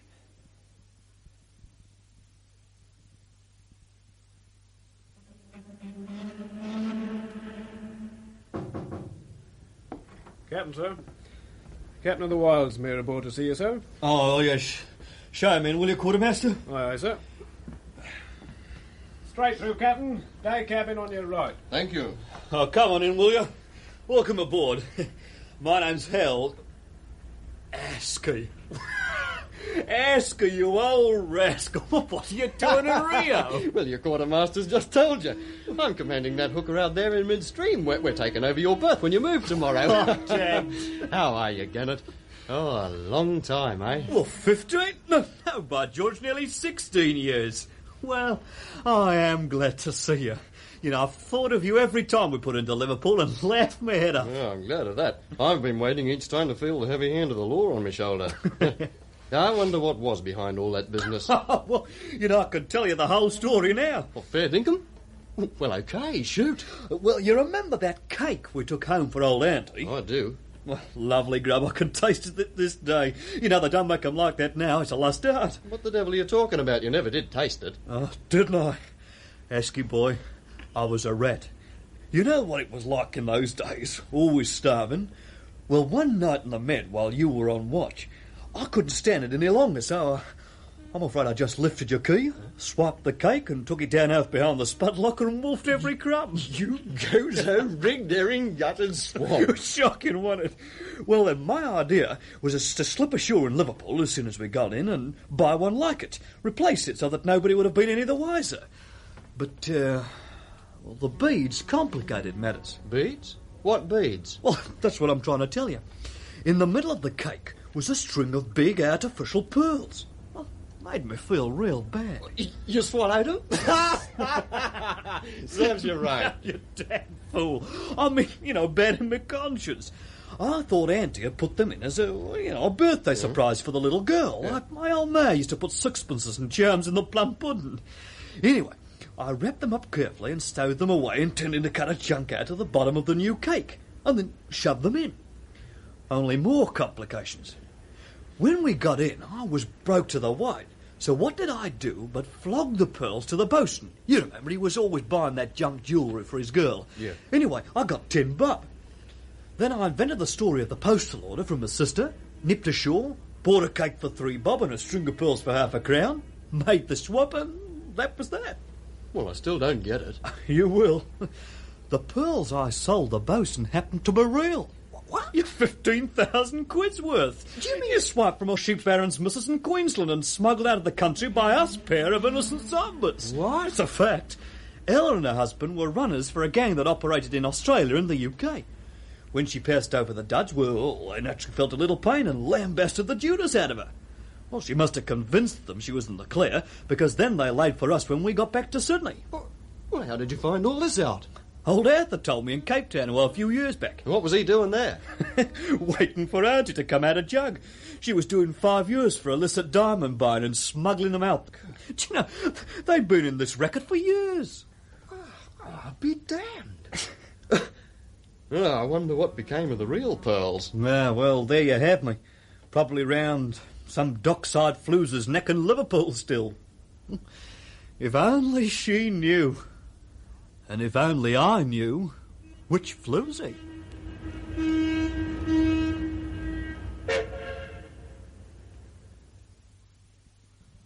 That was Apprentice to Danger by Barclay Mather. Askew was played by Geoffrey Ashby and Gannet by John Baddeley. Gentleman's Agreement by Antonia Ridge. One long ago Christmas Eve, St. Gallenec was walking through Brittany, just keeping an eye on things. It's cold this morning. Cold enough to try the patience of a saint. Now, who could that be? Up at this hour in this desolate place. And singing, too, on such a bitter morning. Most unusual. Most unusual. Can't see him in this fog. The regiment will never forget. Hola! Hola! The regiment will ever regret. Hola! Hola! The black roving eyes of her, soft sultry sighs of her love. Do I detect a pestilent odour of sanctity drifting through the fog? By Gehenna, yes! I smell a saint. Don't tell me, sir, that you have covered both your ears because you do not approve of my little ditty. No, sir, I do not. I most emphatically do not. Pity. Pity. Such a charming ballad, all about a plump and most obliging young milliner who is, rather more than a daughter to the regiment. So I gathered. Do allow me to sing you the last verse. It's devilishly amusing. The regiment... Sir, I have no wish whatever to listen to any verse of your sinful ballad. But you are not Perique. I thought in this fog that you must be Perique the miller from the village of Conquerate. No, I am not Perique the miller. Millers have such deplorable reputations, always suspected of robbing and cheating the honest farmer when he brings in his corn to be ground. No, I can't say I'm flattered to be taken for a miller, even in a fog. La la la la. The fog is clearing. I can see you plainly now. Who are you? Sitting there taking your ease in this bitter weather under the gallows. The gallows? A scarlet poppy behind your pointed ear. A poppy in December. Who are you? Who am I? Do you know, I hate to admit it, but I'm slightly ashamed of my name. The fact is, all the best names had been snatched up by the time I, went into the business. Apollyon. Now there's a high-sounding name for you. Or Asmodeus. Or Abaddon. Why, even Beelzebub would have suited me better than, William. No, it can't be. Not today of all days. Oh, yes, I assure you it is. The name is William. William today and every day of the week, alas. That poppy blazing in December, those polished cloven hooves, and the frost has melted where he sits. Stranger, I know you now for what you are. Vade retro satana, vade satana. Oh, no, you don't. No, you don't. Hardly courteous, is it, trying to whisk away a poor devil in that easy manner? And after I'd done my damnedest to be polite, too. But I'm afraid I really must point out that this charming spot is free for all. Furthermore, I must point out that I am not His Imperial Majesty, the Prince of Darkness, but a very junior aide-de-camp. Well, an up-and-coming one, though I say so myself. For instance, His Satanic Majesty is going to be fiendishly pleased with this last little haul of mine. This beautiful, bulging sack. I'll give it a little kick. Listen! That sack is full of souls. Poor lost souls. Poor souls? Poor? Well, certainly not. This is my finest success so far. A choice collection, absolutely hand-picked. None of your ten-a-penny amiable young milliners in this sack, I can tell you. None of your commonplace everyday millers. Ah, no. As true as I'm sitting here gently scorching this gallows tree, in this sack I have a jewel of a Jesuit, a fat pigeon of a sister of charity, and an archbishop, a gilt-edged archbishop. Oh, misericordia, and on Christmas Eve, too. Precisely, on Christmas Eve. So you must forgive me if I sound a shade jubilant. This means promotion for me, or my name's not William. Listen, William, you are young and undoubtedly most able, but you have all eternity to carve your wicked way. So why not make a little bargain with me? I am Galanek, Saint Galanek. Give me those wretched souls, and you shall spend this blessed day on earth free of all the pangs of hell, free as any Christian soul. Not so fast. Not so fast, good saint.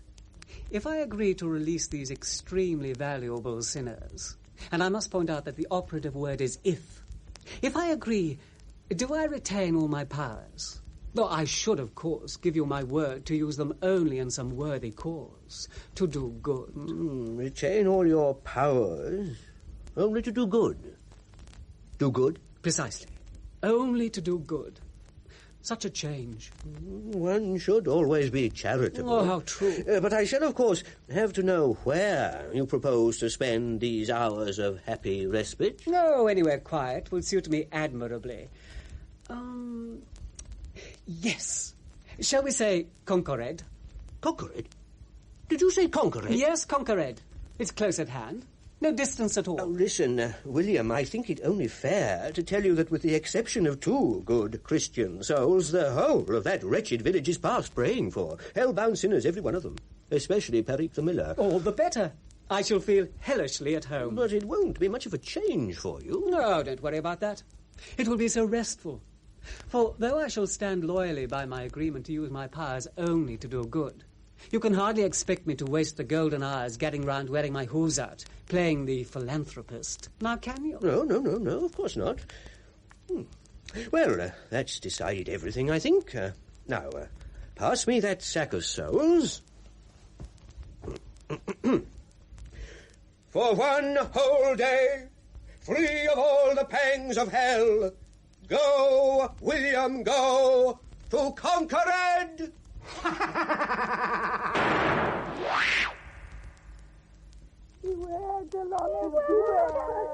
Beware, indeed. Stop that ungrateful howling.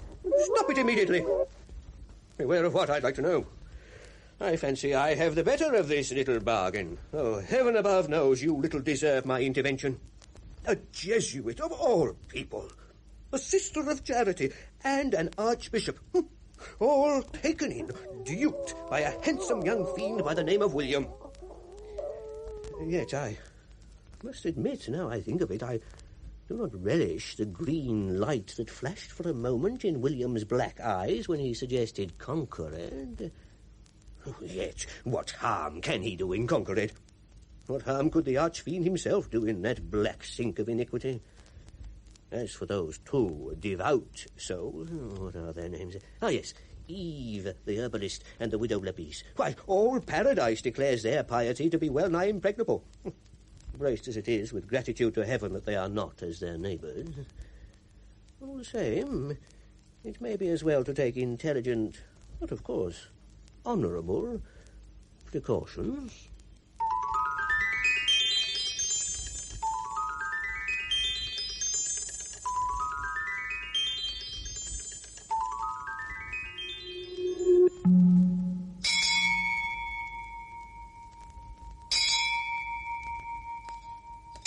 Ho there, bright angel! Ho there, great Michael! Ah, good St. Galanek. And in a hurry, as usual, I see. Yes, great angel.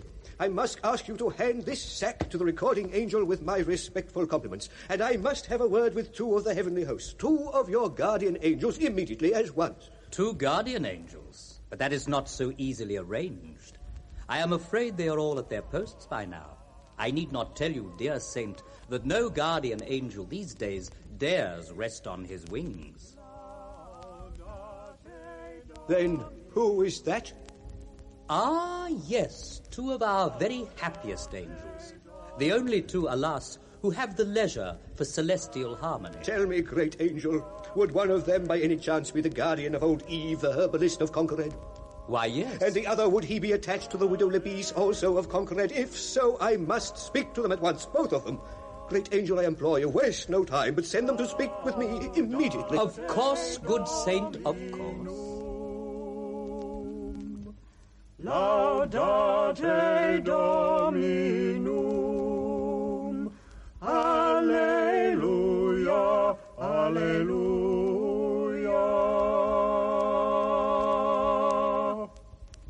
Ah, so there you are, the two musicians, the two carefree angels. Yes, great saint, I am the happy guardian angel of pious Eve, the herbalist of Conquered.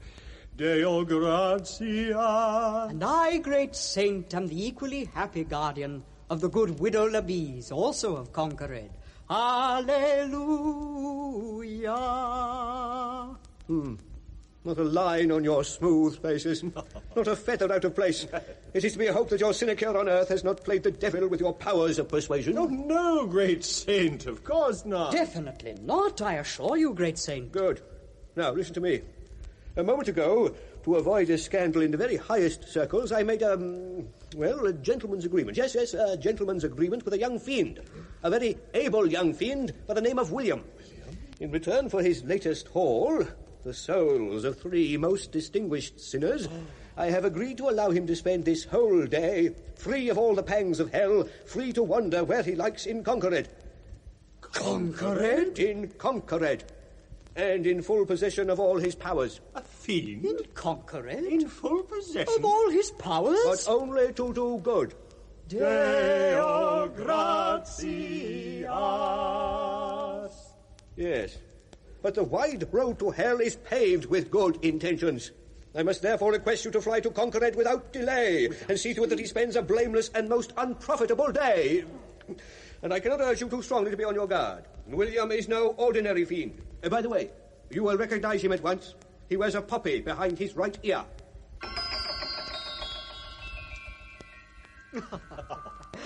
The dear old saint is positively apprehensive.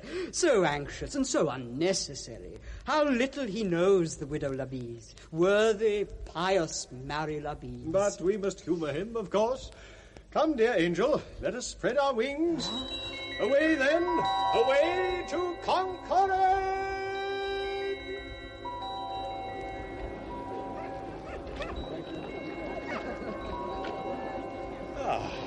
Look it there. Eve will surely be here with his herbs. But where is he? Where is he? There. What? Under the plane tree. Oh. Look, over there. Talking to a dark stranger with a poppy behind his pointed ear. A scarlet poppy in December. Quick, quick. It grieves me to the very heart to see you so unappreciated, my good Eve. So sad, so very sad, when one considers the time, the care you lavish on all your excellent remedies. Yes, indeed, kind sir. My cures for coughs, corns, chilblains, and the consumption are as sound and good as ever they were. But my old voice, alas, is the worse for wear. So trade is bad, very bad. However, I have only myself to keep. My poor wife is dead and gone these 20 years. God rest her soul. Amen, amen to that. But listen, Eve, it is shameful, absolutely shameful that so skilled, so honest a herbalist should be so little appreciated. I would like to help you, Eve. Oh, sir. Look here. Holy Mother of God.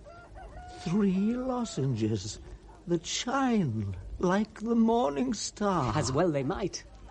But take one, Eve. Take one, and then cry your wares, and see how your sales will soar. Oh, but sir, I must think of my immortal soul. If this be witchcraft, sorcery... Take one, Eve, take one. It will do you good. If you are sure, sir. Sure? His Grace the late Archbishop was never without one. Then, thank you, sir. I Will.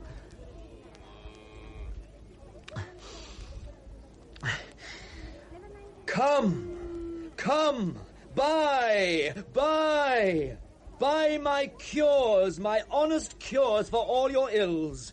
Made from herbs, the sweet kind herbs that bloom on the hills, the sharp bitter herbs that hide in the ditches. Come, buy.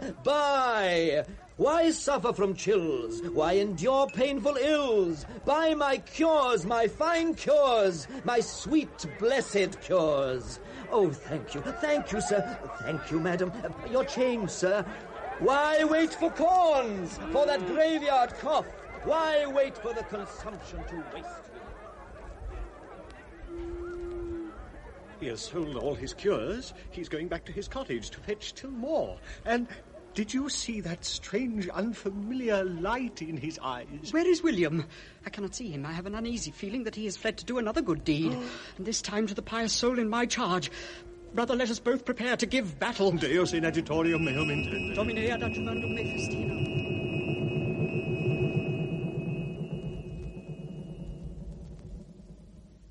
What a morning. Sold out. All this money, this good money. But I must hurry. They're out there on the marketplace waiting to buy my cures. When I think how they hung on my fine, shining words, why, I could sell them anything. I could do as I liked with them. So I'll charge them twice. No, 10 times the price. They'll pay what I ask. Eve, beware. Who are you? I am your guardian angel, Eve. My guardian angel? Eve, I have come to bid you beware of eloquence. It mounts to the head, treacherous, insidious, black as hell. It sells my wares. It is a gift from heaven itself. It is wonderful, I tell you. I have those simpletons out there in the palm of my hand. Eve, such arrogance is sinful. Sinful? All my life I have been humble, pious. And what has it done for me? And for that matter, what have you ever done for me, save stand by, approving as I half-starved in my piety? But Eve, think of your immortal soul. And now, for the first time in all my poor, bleak little life, I feel this power within me, leaping and surging. I tell you, I see visions. I shall be a leader. Yes, I, poor Eve the herbalist, I shall be a leader of men. Riches, power, glory, I shall have them all. Dear Madame Labise, I'm afraid I have heavy news for you. Sister Desiree of the Angels is no more. Dead? She was your foster sister, I believe. Oh, yes, sir. I can see her now, the day she took her vows. She made the loveliest, the very sweetest sister of charity, as slender as a lily for all her thick serge robes. Ah, me, where are the lilies of yesteryear? I fear your dear sister put on quite a little weight during her last few years in this vale of tears. Sic transit. But I must tell you the object of my visit. Oh. It is to hand you something your late sister valued most highly. Oh, thank you, sir. Oh, how good of you, sir. Look, this. That wooden platter? Oh, madame, this platter is no ordinary dish. When next you sit down to your frugal repast, I suggest you give it the place of honour on your table. Then mention aloud any delicacy you fancy, and I promise you on the word of a gentleman that it will appear forthwith. Oh, Seigneur Dieu. But why not try it, madame? Just mention some tasty morsel, anything you like. Well, sir, I dearly love a nice calf's head. Et voila! Oh, no. That platter must be bewitched. Oh, come, madame. I must remind you that this platter was valued most highly by your dear departed foster sister. She knew how to make full use of it. And so must you. Sir, this is good of you, so very good. Oh, not at all. Now, take your time and don't be afraid. Expense no object whatever. Just order anything you fancy. But I'm afraid I must go now. Au revoir, madame, et bon appétit.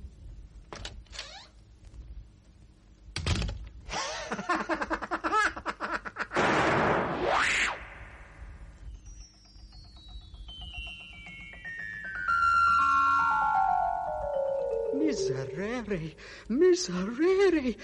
There she sits, and there before her steams a calf's head, a roast goose, a rabbit pie, a crisp green salad shining with oil, a loaf of white bread, a great dish of butter, and yes, a cabbage leaf heaped high with wild strawberries. Wild strawberries in December! There she sits, knife and fork poised, ready, meditating on some vintage bottle to swill down her satanic banquet. Marie, a good dry Marie champagne. Labise, Maybe a listen to me, Marie Labise. Marie Labise, you cannot see me, but I am here by your side. Your guardian angel, Marie Labise. Your guardian angel. Marie Labise, pray with me, pray for courage, for mighty, valorous courage to drown the invitation to gluttony now rising in this accursed perfumed smoke and filling all your humble home with... Gluttony? What a word to throw at me. I, who have always lived on what others would throw away. Gluttony, indeed. Why, this is the very first time I have ever sat down to such a meal, and have I not deserved it? All these years of scraping and saving so as to give regularly to every good cause. Yes, And now, for once, I have an innocent chance to be merry, to enjoy a good in meal. corso I, who never et wasted a demonio cabbage meridiano.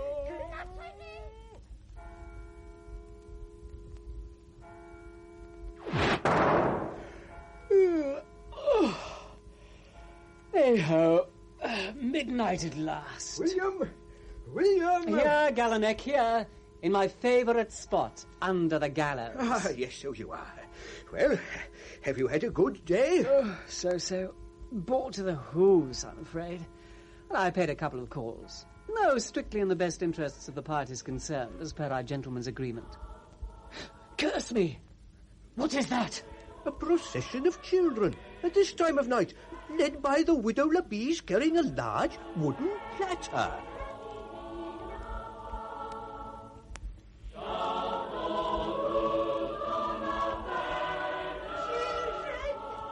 Children! Oh, there he stands, children. No, not the old one with the beard, the other one. The dark, handsome one with the poppy behind his ear. He is your dear benefactor. Oh, sir, this wooden platter must indeed have belonged to a blessed saint, for in one short day it has provided a most wonderful Christmas dinner for all these dear orphans, and enough flour, beans, and salted pork to last them through the winter. God bless you, sir. Thank you.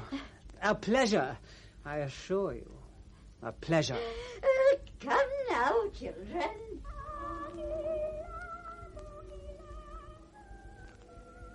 Well, say it, dear saint. Say it. Poor William, how green you look. But do you hear what I now hear, or am I dreaming? All the people of Conquered, all of them, led by old Eve the herbalist. Oh, sir, this is wonderful. That holy lozenge you gave me did all you claimed and far, far more. With my blessed new eloquence, I have awakened the conscience of all my neighbors. They were lost, sir, lost in black, sinful heresy. But now, sir, look, I lead them all to be shrived of their sins by his grace, our new archbishop. Blessings on your head, sir. You have saved all Conquered. Did you see who that was? Walking there behind the others? Did you see who it was? I did. Perique the miller. Curse him, the traitor. The abominable traitor. Perique the miller, the most unblushing sinner in all France, now beating his breast on his way to be shrived. What? No tittering. No smacking of saintly lips. No gloating. Pray do not stifle your feelings. Laugh, saint, laugh. Ah, yes, I understand. After all, it was a gentleman's agreement. Ah, well, I must be off and face the music. However, tomorrow is another day. Farewell, saint. I hate to be discourteous, but may we never meet again. Farewell.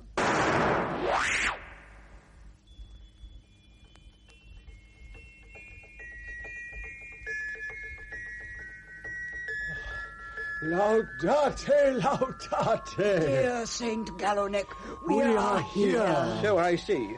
Yes, great saint, and all is well. But oh, what a day, what a battle. But I won.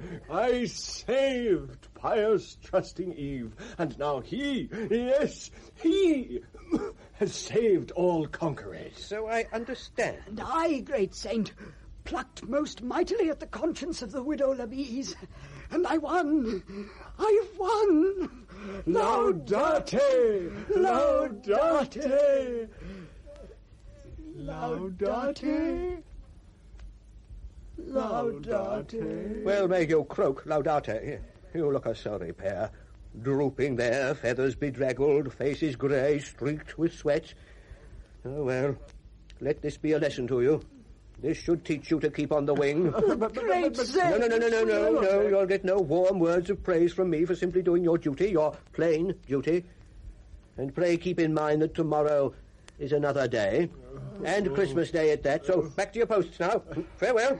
Farewell. Poor William. Poor William. Gentleman's Agreement was written by Antonia Ridge. Edward Kelsey played St. Gallowneck, with Michael Kilgarriff and Brian Hewlett as the two angels, and Gordon Gardner as William. The music was composed by John Baker. Production was by Bridget Marrow. Something Like Tennis by William Andrew.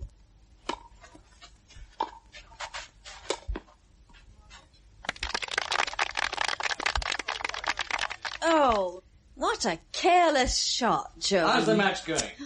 They are about to break Joan's very first service. That's how it's going. Aren't you going over to the clubhouse? Of course, that gal should never have been selected. I should have stood my ground about that, in spite of what people might think. Watching tennis matches from bedroom windows is strictly for old ladies, Carol. I'll go later. Oh, Robert, come and see. You know it doesn't mean much to me. Right. Go to the net, girl. Go now. Now. Oh, no, the stupid bitch. Suffering? What else can one do? That's love 40 on her service now. You remember this girl, don't you? She beat me in the Festival Cup last year. Oh, was that the game in which you fell and sprained your back? Don't make it sound like a middle-aged alibi, please. Normally I would have whipped her. You know I was laid up for weeks after it. But that was why I couldn't object to her selection. People would think I was... Now, last chance, Joan. Robert, come and watch this. I'm dressing, Carol. You're decent enough to come to the window. Watch this first service. Always ludicrously ambitious. Ready? Wham! There it goes. Almost burst the net. You don't like that girl, Carol. You think that? She wears tight shorts. They all do. It's how to make sure of being selected when the committee has a majority of middle-aged men. Now, here's service number 2. Weak as water. Watch the arm. Ah, that's it. There was a foot fault, too. I thought you were on refreshments for this match. I am, but there are 3 others. I won't be missed. You will be if the 3 others see you watching from the window. I'll go over later, Robert. Perhaps not. What's wrong, Carol? I don't know. Funny mood, that's all. God help us. Not another one. Oh, I give you a very bad time, don't I? Very. I do too, sometimes. Nonsense. But I do think you should go and help at the tennis club. Are you trying to get me out of the house? Yes, I have plans to rape Anita Brown before the astonished eyes of her older brother. Now, cravat with this sweater, do you think? No, Robert. Cravats are terribly elderly. I think just a sexy glimpse of the collar of your pretty shirt. How's that? Delectable. When is little orphan Anita coming? I told you about 7:30. Well, you better hurry up and make yourself beautiful. Oh, is that what I'm doing? So it seems. Now, shoes. Let me see if I can help you choose the right pair. You know, you're being a bit of a coward at the moment. Am I? Those, Robert. Oh, undoubtedly. Those give you that Mr. Generation look that you're wanting. Thank you. And what is little orphan Anita studying tonight? Chaucer. You know, calling her that isn't very funny, Carol. It's not very kind. I'm only prompting you to tell me again about her tragic home background. I've grown very attached to her tragic home background. Brave Anita and her self-sacrificing brother. Robert, I'm sorry. Give me a little time and this will pass. I don't know what started it. Robert. Yes? In school, do you ever find yourself afraid of your pupils? Afraid? I wouldn't last long in a classroom if I were afraid. I don't mean as a teacher. I mean as a person. That they're young and they're sharp and you're getting older. And there are so many of them. I'm always reassured by the fact that I know more than they do. Oh, knowing has nothing to do with it. Knowing more is no defence at all. I mean, they are sharper. And somehow they're menacing. It's like a war. Look, where is this coming from, Carol? And it's a war we're bound to lose. Carol, has this to do with the tennis club? Has something happened? No, you won't lose your war, Robert. Anyway, forget it. Hell, I've lost track of the score. If you go across, you'll find out the score. You are trying to get me out of the house. I don't think you should brood up here, that's all I'm saying. This isn't the first time I've had a pupil here for tuition. Oh, not by a long chalk. Chalk, listen to me. No, Robert, you're a dedicated man. I'm proud of you. I take a pride in my work. I don't want you to pin medals on me. And you're always so scrupulous about having a chaperoning relative present. Well, that's only common sense. And quite often these pupils have sad, sad stories. 6 months illness, recent bereavement, or just arrived in Britain and no speak of the language so good. Or, and this makes me so proud, you are the only member of staff who realises that this child has genuine intelligence. Odd how many pretty girls you've discovered who have marvellous untapped intelligence. Well, what are you saying, Carol? I'm not saying anything. Just that most of your lame ducks are beautiful swans. Beautiful maidens. Would you rather they were beautiful boys? I don't think so. Robert, you'll comb your hair right out. You do know, don't you, that the contrived youthful effect is very ageing. At least so my hairdresser told me. I was terribly pleased. Carol, just leave me alone. Never mind, Robert, you're looking very attractive. The Orflings will see at once that you are one of their generation. Underneath it all... Not a very funny mood. I'm sorry, you're right. You always play so fair, too. There are a number of things you could bring up. I don't have your tussling attitude to conversation, though. I think you ought to go across to the club. And get this mood off on somebody more deserving. Bitch Margot Turnbull about her sandwiches. Or I could ask Tight Pants Joan how her service games went tonight, as if I hadn't seen them. If that would help, or you could hit your head off the wall a few times before you go and see if that helps. You know it's all envy, don't you? Oh, that's right, envy. You can face young people. I can't. Don't start thinking you can't face them, Carol. It won't help. Look, that's them now. Why don't you come down and meet them? They're nice kids. I've met them, Robert. You've opened the door to them once. Well, come and meet them properly. Give them a glass of lemonade or something. I'll give them a quarter of an hour extra at the end of the lesson. Now, come on. This is delicious cake, Mrs. Walton. Did you make it yourself? I'm afraid not, Anita. I bought it. Would you like another slice? Oh, no, thank you. But it was very nice. My mother used to make cherry cake. Do you remember, Barry? Yes, I do. Made it Saturday morning. It was usually finished by Sunday. I've tried it, but very unsuccessfully. It was very good. He's being loyal, I'm afraid. You know, my husband has told me a lot about you, too, and I think you're marvellous the way you've faced up to everything. I admire you both very much. Yes. My wife often does bake, but usually it's for the tennis club next door. I never seem to get a look in. Oh, that's too bad, Oh, sir. I'm very badly done to. I can see that. Are those your trophies in the showcase in the hall, Mrs. Walton? Yes, I'm afraid they are. There are a lot of them. Yes, there are. Do you play, sir? No, I'm afraid I was always spectator and supporter. My wife's interest in the game started before we met. Do either of you play? No. I'd love to. I like watching it. I love Wimbledon on television. It's a beautifully graceful game when it's played well, isn't it? Very tiring, I should think. Not if you're fit. Not if you're fit and young. Oh? Well, I think you and I should get on with some work, young lady. Yes, sir. Books out. Come along, come along. I'll clear these away and leave you to it. It's been nice meeting you both. You are going to the club? I'll see. I may rest first. Barry, how would you like to take a wander around the garden with my wife before you settle down to watch us working? But he has books of his own to study, Robert. Well, I'm sure he's looking for an excuse to leave them, aren't you, Barry? Yes. Yes, that would be very pleasant. Haven't you exams to work for? Not for weeks. Oh, Barry. Well, a couple of weeks. You're right, Mr. Walton. It's too good an evening to waste. I mean, it's not as if there's much to see in the garden. It's quite immoral, Barry, isn't it, my husband sending me away with a young man? In what way? Shall we go? I'll just take... No, leave the tray. Anita and I can nibble away at cake while we're struggling with Chaucer.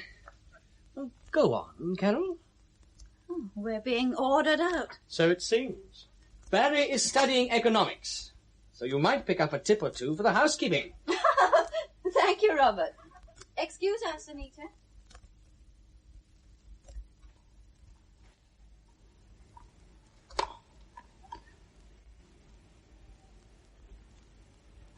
And you have a tennis club right next door. Yes, we have.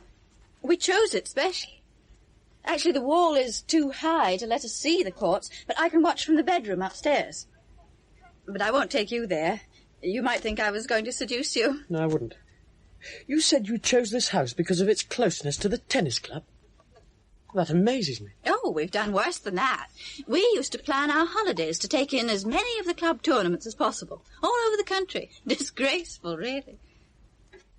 No, actually, it was great fun. Did you ever play at Wimbledon? I was asked twice.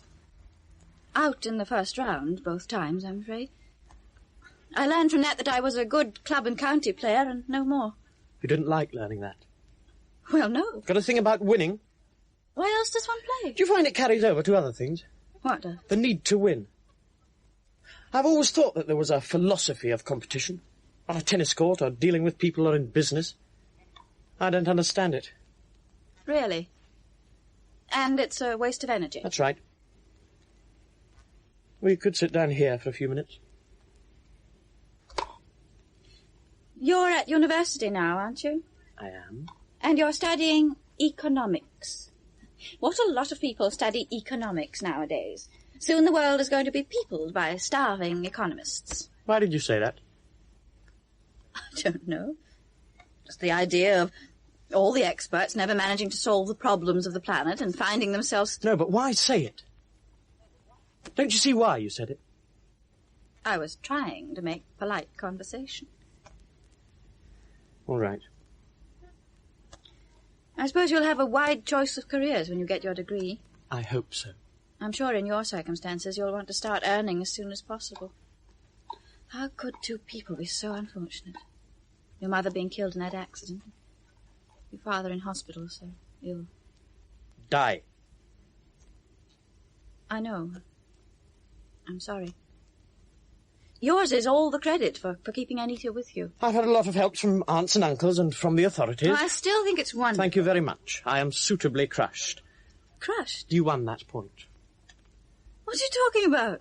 I wonder if you know you're doing it. Doing what? What do you call a long exchange of shots in tennis? It's a rally, isn't it? Hmm? Well, that was your rally. I don't know what you're talking about. You didn't play absolutely fair, of course. There's no reply to being patronised like that. No polite reply, that is. Patronised? I was merely congratulating you on having kept your parents home together, as I'm sure they would have wished you to do. That was the last point. Is it my turn to serve? Well, Barry, I thought this was going to be a wearing conversation, but I didn't think it was going to be unintelligible. My service. Tell me, did your husband go with you on all your trips to tournaments? When they fell during the school holidays, yes. And he didn't mind? No, he liked watching me play. He liked when I won. What about if you lost? He didn't mind. An ideal companion, really. Yes, he was. Make fun of it if you want. It was particularly understanding of him, since he didn't play himself. It's a pity you don't play. You know, you have the build for it. With a bit of patience, I'm sure you could be quite... Your husband is very well thought of at school. And so he should be. Anita tells me he's very well liked by the pupils. He makes them all feel that they can come and talk to him about their problems. Is there something wrong with that? Mind you, they have a nickname for him. Teaser Walton. Now, that's what the girls call him. Because of the interest he takes in the more attractive girls. In their problems, I mean. I suppose it's natural enough to prefer to help the prettier ones. Are you saying that his interest in them is not totally innocent? I know it's innocent, but I wouldn't be out here with you. Teaser Walton. There are worse nicknames? Anita tells me the girls all know who his pets are, and they discuss it together. They even see a kind of pattern to it. When he's been showing too much interest in one girl, he gives her hell for a day or two till she breaks down. That's all they've got to do, break down, and then he's all over them. What do you mean, all over them? Oh, nothing improper. Well, if you have to talk to me about this at all, choose your words more carefully. I find it very amusing that you feel you need to say all this to me. I was dreading having to talk to you, but now I'm quite enjoying it. See if you can dredge up anything else about poor Robert's behaviour that will shock me. No, there's nothing shocking about it. At first, when Anita came home with these tales, I was a bit worried, but one look at your husband... That's right. One look at him shows the kind of man he is. I think it's very silly of these girls to chatter about him, and very adolescent of you to mention it to me. Do you like our roses? These are Robert's pride and joy. I like this garden when there's no tennis on. The wall helps to hold the heat. You're defending very well. I don't know what you're talking about.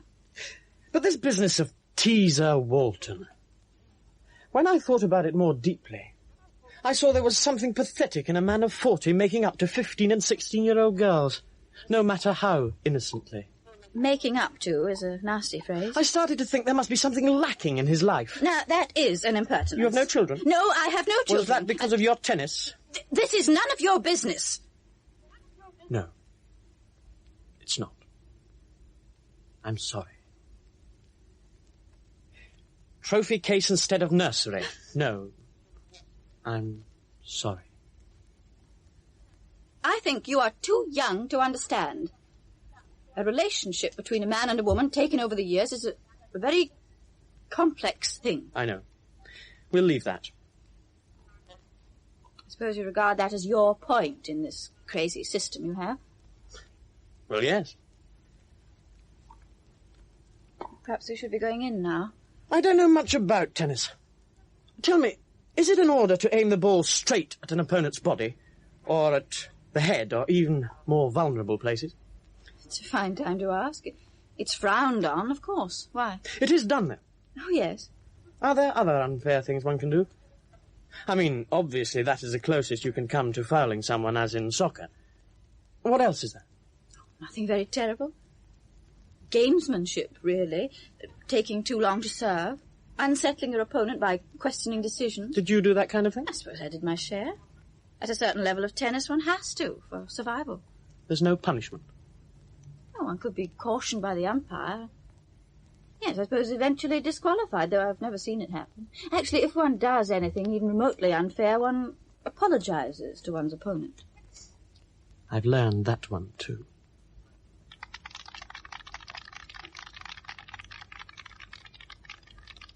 That must be nice. The applause when you play well. Yes, but it's not what one plays for. One plays to win. That's right. Why aren't you over there playing? I don't play in matches anymore. I think we will go in now, and I'll leave you to your studies. Why don't you play anymore? If you want me to say because I'm too old, all right then, because I'm too old. Good young players coming up? That's right, good young players. Do you ever play them? Sometimes, yes. Why not? Ever win? Skill often tells against brashness. Oh, now there's a statement. Do you think we could talk about something else now? I'm very close to losing my temper. Do you lose your temper when one of the bright young players beats you? This isn't a case of beating, it's rudeness. Lack of respect for someone older? Yes. Is that what you fall back on? What? Good manners demand that they lose to you. No, I hate that. I hate when they shout, shot, as they deliberately fail to return an easy volley. It's such an insult. Well, would you like me to remember my manners and respect your age? No, but... Well, that's it, isn't it? Either join the fight and risk being beaten, or sit back and let us give way to you. Insult you by letting you win. But joining the fight is so unfair to us. I don't see that it is. We're weakening and stiffening. We're weakened and supplanted. This is a hellish age to be. You let yourself be supplanted. Oh, you don't know. You think you see us so clearly.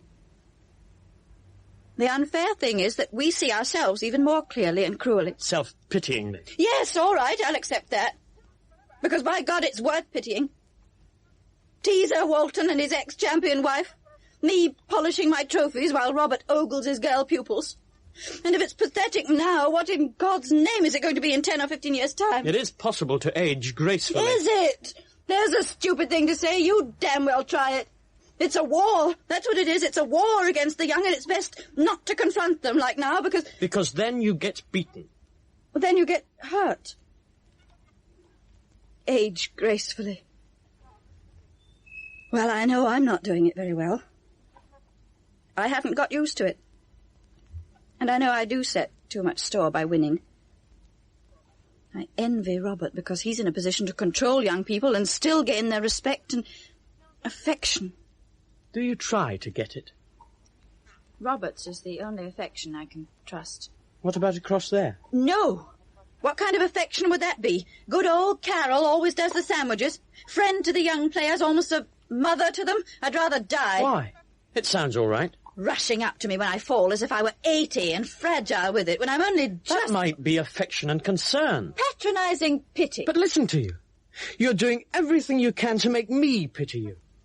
And nothing at all to make me like you. That's because I'm afraid of you. I've been very rude.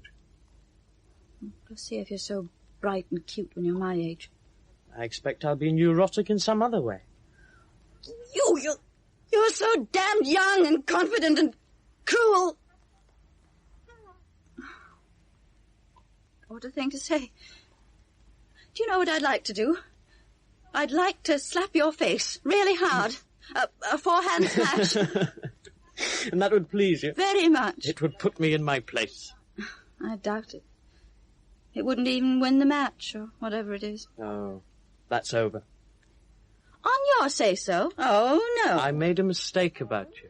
I'm going to tell you something, just to confirm your idea of how neurotic I am. For a moment back there, when I was hating you very much, I thought of a way of defeating you on the last point. Listen to this. I would undo, not tear, the top of my blouse. And I would rumple my hair and pull my skirt round just slightly. And I would... Run to your husband crying rape? No. Walk in, icily polite, and suggest that it might be time that you and your sister went home. Imply it, not state it, you see? Trouble your sister and upset Robert. And yet I would refuse to admit openly that anything happened. Damage me while making yourself out so decently discreet. Wow. It's very good, isn't it? I'm afraid it is. All planned in a split second, too. Approximately a split second. Want to try it? What? Come on, try it out. I can look as sheepish as you want. Now, that is unfair, Barry. It's not fair to call my bluff after I've confessed. It was the counter move, though, wasn't it? Yes, it was. Very quick. But I shouldn't have played it. I don't think so, no. I should have deferred to your age and position. That's what it sounds like. You have me cornered. Well, I think I'd better go in and join the Chaucerians before I get more churlish. Pleased with yourself? Not really. What prompted all that? What did I do to rouse someone who alleges he's non-competitive? I don't know. The way you put us down as brave children in adversity. That's very sensitive of you. And your general manner. Thank you. And I was prepared to dislike you because of what I'd heard of your husband. Poor deprived Robert. I asked for it, didn't I? Still, it's been very stimulating, really, doing battle with you. You've been very sporting about it. Oh, I very seldom allowed myself to be anything but sporting, in the eyes of the crowd, at least. But you like me better now? Yes. Yes, I do. I would apologise for it all, but... But it might start us up again. Mind you, all my opponents, even in my present decrepitude, have found me most dangerous when apparently defeated. Well, we'll try again next week, then. Oh, heavens no. We couldn't make all this happen artificially. I should make a point of being out next week. I'm sorry about that. Well, come and we'll return you to your studies. Poor Anita having to struggle through Chaucer. I remember loathing him. That's something we have in common, Mrs. Wharton. Hello, you two. Hello. It's an easy line, Anita. And wedded the Queen Hippolyta and brought her home to his country. I'm sorry, sir. It was the spelling again. I'm returning your chaperon to you. We had a very pleasant chat, and now I'm going across to do my duty by the tea and cake. Good. I'm sure they're needing help by now. When Anita and I have finished, I'll join you. I'll save you a few crumbs. By the way, I've been hearing all about what the kids at school think of you. Mrs. Wharton. Oh, I hope it was flattering. I'm not going to tell you. Nor am I going to tell you what your nickname at school is. No. Barry, honestly. Well, I think I know it. It's, Wally Walton, isn't it? Yes, sir, it is. Yeah. That may be one of them, but it's not the one Barry told me. Barry, I think that's the meanest thing you've ever done. It must be pretty terrible. No doubt you'll find a suitable time to tell me. Oh, no. I don't think I could ever tell you. It's too shocking. Now I must dash. The second match has probably started. Cheerio, Anita. And Barry. Sometimes it's worth a caution from the umpire, Barry. See you later, Robert.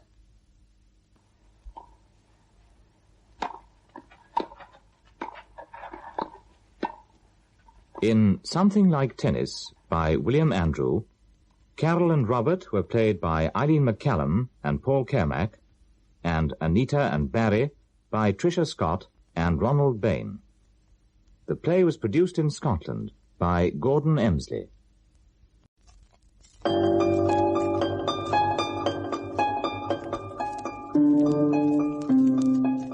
The Park Keeper by Margaret Harris.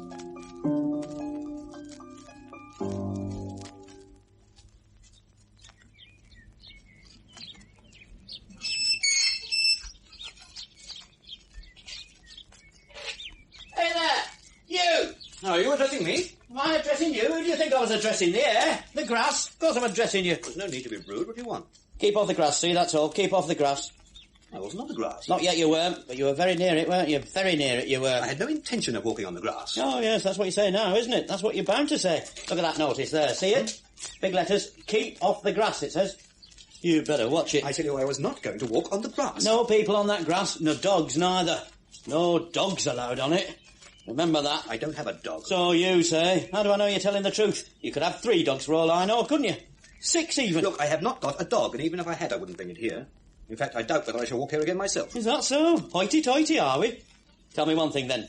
How did you get in here at all? What do you mean, how did I get in? Through that gate, of course. Mm-hmm. So that was it. Well, I made a mistake there. It shouldn't have been opened. Not today. Okay, what do you mean by locking that gate? I shall want to get out of here shortly. Oh, dearie, that's a good one. What do I mean by locking that gate? Who else would lock it if I didn't? Answer me that. I'm the park keeper, aren't I? You can see my uniform. There's me badge. Don't you know a park keeper's badge when you see one, then? Listen, I am not interested in who you are. I only want to be able to leave this place when I feel inclined. Is that so, when you feel inclined? Who are you to come and go as you please? You've no authority here. I'm the one with authority. You can't just come walking in here and start demanding rights and privileges. I was not demanding rights and privileges. I was asking something perfectly simple, merely that as a member of the public I should be free to walk into a park when I please and out again when I please. Oh, that's what you think. That shows how little you know about parks, that does. Look here. Do you know what this is? Well, certainly. It's one of those things for picking up leaves and papers. Right, I grant you that. But see here, what about this one, eh? Well, it's another of the same. Ah, that's where you're wrong, you see. That's where you show your ignorance. Now, this one, see? This one here is for picking up big leaves, and this one here is for picking up small leaves. There, you didn't know that, did you? No, but I think it's ridiculous. Leaves are leaves after all. Why should you be two of the things? Oh, my, we are ignorant, aren't we? Dear me, we're ignorant on subject of parts. Now, take another point. What's that barrow there for? I suppose it's to gather leaves up in. Right. I'll give you that. Now, that other one standing over there. What's that one for? The same thing, I should think. Ah, you should think. Well, you should think wrong, see? That one's for trundling lost children in. Oh, what nonsense, it's absurd. You're one of these inhuman men who don't understand the workings of a child mind. Now, look here. Take a park keeper. He's got to understand many things, he has. When a child gets lost, it gets frightened, see? Begins to cry for its mummy. So, what do I do as a park keeper? I put it in this barrow and trundle it about until it finds its mummy. And the child enjoys it. It's not frightened anymore. Thinks it's a lark going for a ride in a barrow. That is psychology, that is. But you wouldn't know about psychology, I suppose, not you. Will you kindly unlock that gate and let me out of here? It's not as easy as all that. I have to decide when it's time for you to leave. I mean, after all, I'm the park keeper, not you. Why, you come strolling in here as if you own the place, ordering me about. But I'm the one who has the key. Remember that. This is intolerable. I shall complain to the park authorities about you. You'll complain about me? You'll complain? It's more likely to be me that does the complaining, I can tell you. You've no right in here today for a start. Now, listen to me, my good man. I don't know what park this is. I'm new to the neighbourhood. I simply saw the open gate and I walked in. I don't know anything about right days and wrong days. No, you don't. But if you read the notice there outside, you'd have known a bit more. I didn't see any notice. That's because you don't use your eyes. A man should learn to use his eyes. I don't believe there is any notice. I'd have seen it if there were. I'm a very observant person, unless it's hidden under the ivy. Oh, that's funny, that is. You, observant. You didn't even notice that sign saying, keep off the grass. If I hadn't warned you, you'd have been all over the place. And then there could have been trouble. The law could have been down on you. You'll be grateful to me, you know. But not you. Oh, no. You don't think park keepers deserve respect, do you? You've never even really known one properly, I suppose. They're below your level, are they? I never said that. You don't need to say it, mate. I'm not a fool, you know. I know what's what. I'm quite a character reader, I am. Are you indeed? Yes, I am indeed. Indeed, I am. Why, when I was in the ballet, the things I learnt about character... I could write a book. You were in the ballet? What rubbish. It's not rubbish, cock. You want to watch your tongue. I studied ballet for 6 months, I did. Here, what's this? See this paddy do? There. Could you do that, eh? Certainly not, I wouldn't want to. So you say, yes. But that's only because you know you can't do it. Here, look, what's this one? Could you do that? No, and you should be doing your job properly, not leaping about like that. Leaping about? Oh, I'd have you know that one of the reasons I was chosen for this job was because I can read characters, and I learnt to do that in the ballet. The park keeper has to know the kind of person he's dealing with. You didn't think of that, did you? No, and I'm not interested. I can only say that the person who employed you must have been deficient in some way. Deficient? Oh, she'll like to hear you say that. She'll be very pleased when I tell her Lady Gore Ponsonby will. Who on earth is Lady Gore Ponsonby? Do you mean to stand there and tell me you don't know who Lady Gore Ponsonby is? I've never heard of her in my life. Oh, that's a good one, that is. You think you know a lot. You've never heard of... Oh, well, I'm blessed. Well, who is she? Who is she? She's only the lady that owns this whole place. Since he went, that is. Oh, yes, he went. I read the papers. Where does this lady live? If she exists at all, that is. If she... Here. You look over there. Through the trees there. Do you see that big house in the distance? Can you see a bit of it? I can't really see from the trees. Well, yes, perhaps there is something. That's where she lives, Lady Gore Ponsonby. She owns the whole lot. The big park there, and the small one. Big park? You mean there's another park adjoining this? Of course there is. You are ignorant, aren't you? Now, look here, I'm tired of your insults. Either you open that gate and let me out of here, or I shall go up to the house and complain to the owner of the park about your treatment of me. Complain? You'll complain. That's a good one. What do you mean by that? Well, for a start, you can't get into the big park. Lady Gore Ponsonby doesn't like to be disturbed. I keep the keys to that too. Good God. Watch your language. No bad language or blasphemy in the parks. That's something we keepers are very particular about. I'll tell you something else while I'm about it. Lady GP and me, we have an understanding. She wouldn't hear a word against me. She thinks the world of me. Does she indeed? Well, I can only say... Know how dedicated I am. What extra special care I take of this bit here. Keep 'em polished and all. Look. Look there. What's that? Wouldn't you like to know? What would you say it is? Have a guess. Go on, have a guess. Well, I think this obsession with guessing games is extremely childish, but... Well, I don't quite know. Some kind of old stone marking a particular spot? I don't know. It could be... Well, go on. I really don't know. It could be... No, it can't be. A gravestone? Is that what you were going to guess? There's another one. We are getting observant at last, aren't we? Yes, so it is another one. Well, what are they? Are they gravestones? No, of course not. Never heard of such a thing in a park. There you go again, showing your ignorance. I suppose all the people you know are buried in Westminster Abbey or someplace, eh? Nothing of the sort. Well, I know your kind. High and mighty. Park isn't good enough for you, is it? You think it's just a place to walk about all over, crushing the grass, trampling on the flowers, bringing in dogs. Now, this is monstrous. I do nothing of the sort. It's beginning to get dark and I have to go home. So once and for all, will you kindly open the gate? Ah. Well, there's a point. I mean, I might. And again, I might not. What do you mean? Well, I haven't quite made up my mind about you, you see. I might want to keep you here overnight to study you. To decide if you're the right kind of person to be allowed to enter public parks. I have a responsibility. As a park keeper, I have a grave responsibility. Now listen to me, you lunatic. What was that you called me then? Oh, we're playing dumb now, are we? Don't think I didn't hear what you said. You called me a lunatic. Now, is that a nice thing to say to another human being? Is it? I only meant... Well, I didn't mean to say quite that. There you are, you see. You're not quite sure what you mean to say.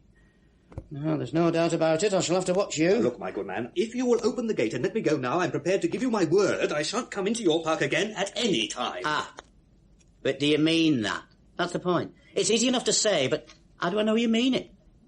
No, I think I'll keep you here for the night. But you must let me leave! You'll be comfortable enough. It'll be a mildish night. Here, I'll lick my finger and hold it up.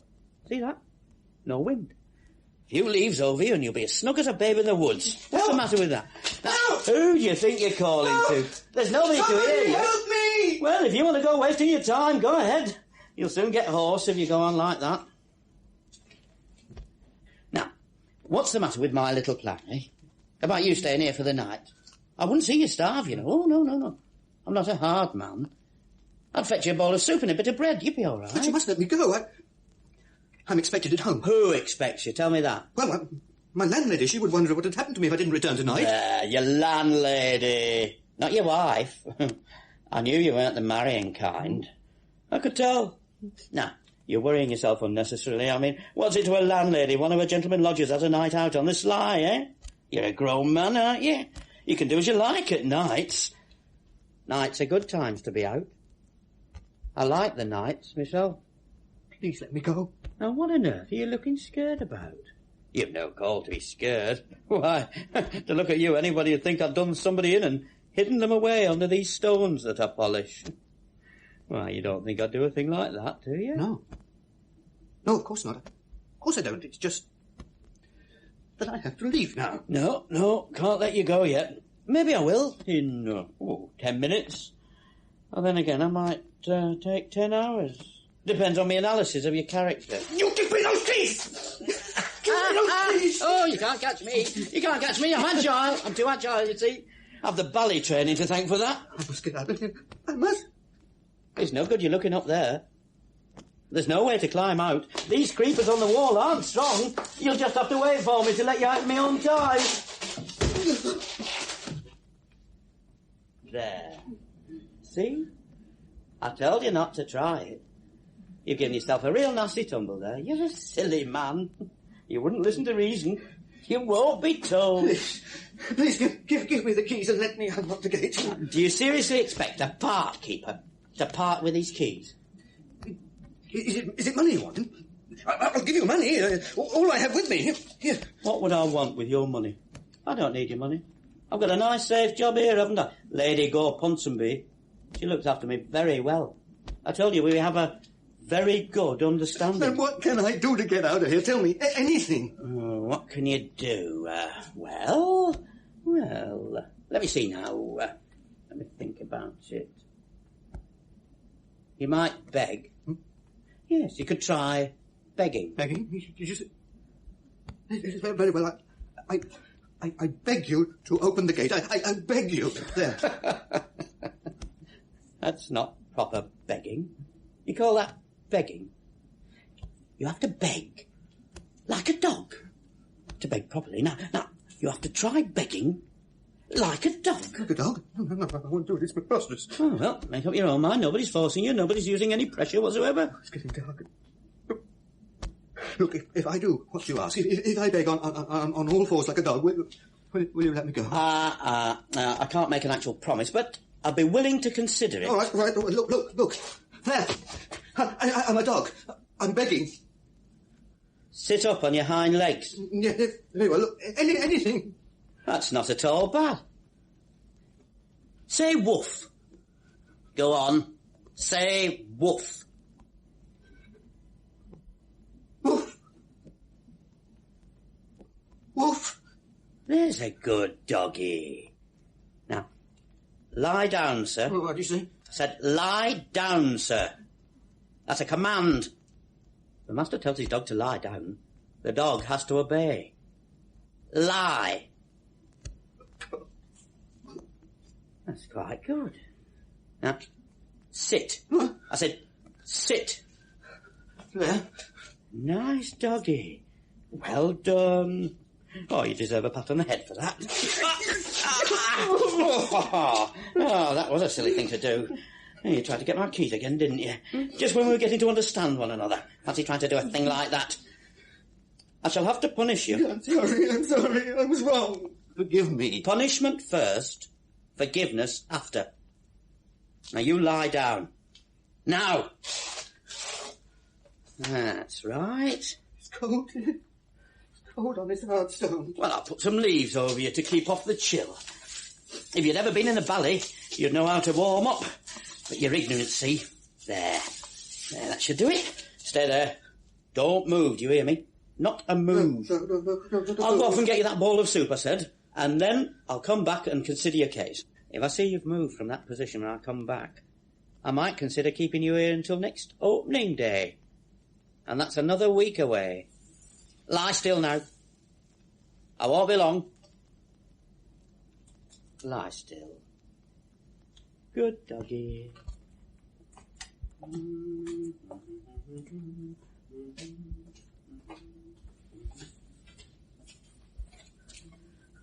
I've got to get out.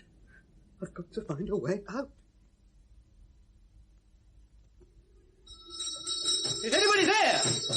Somebody answer me! Will somebody answer? You, down there! What do you want? Oh, thank heaven. I'm sorry to have made such a noise. I did try ringing the bell at first. What do you want, I say? Won't you please come down and open the door? I want to speak to Lady Gore Ponsonby. I understand she lives here. And if she knows what's it to you, who are you? If you just come down, please. Wait there. Oh, thank heavens.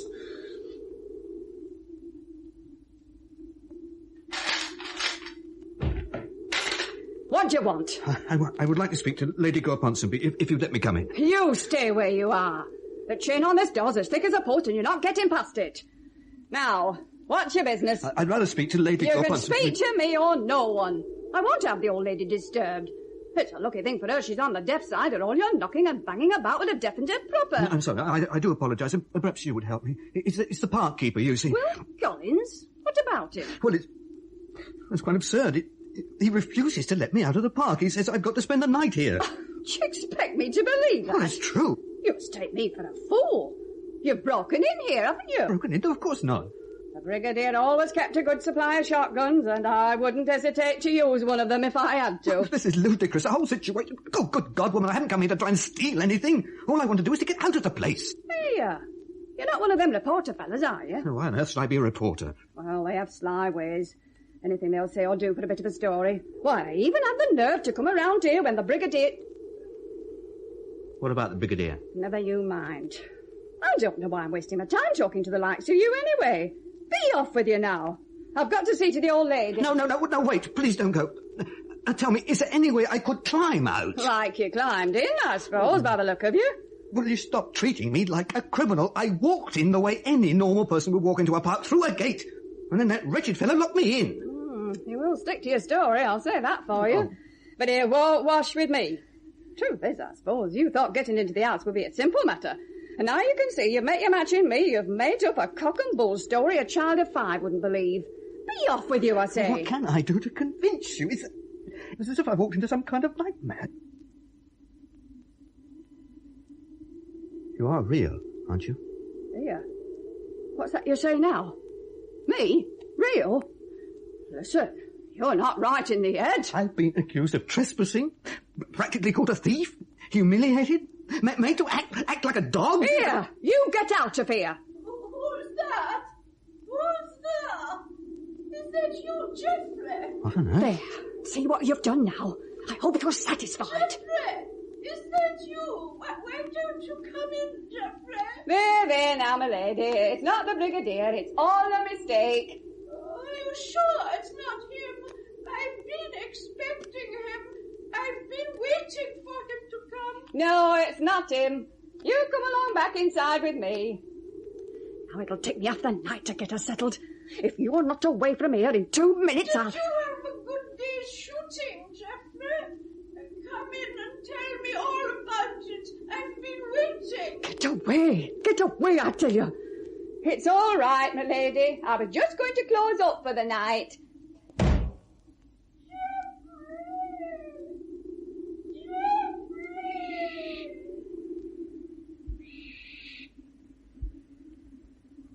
my God. What a place. What a place. I must find a way out.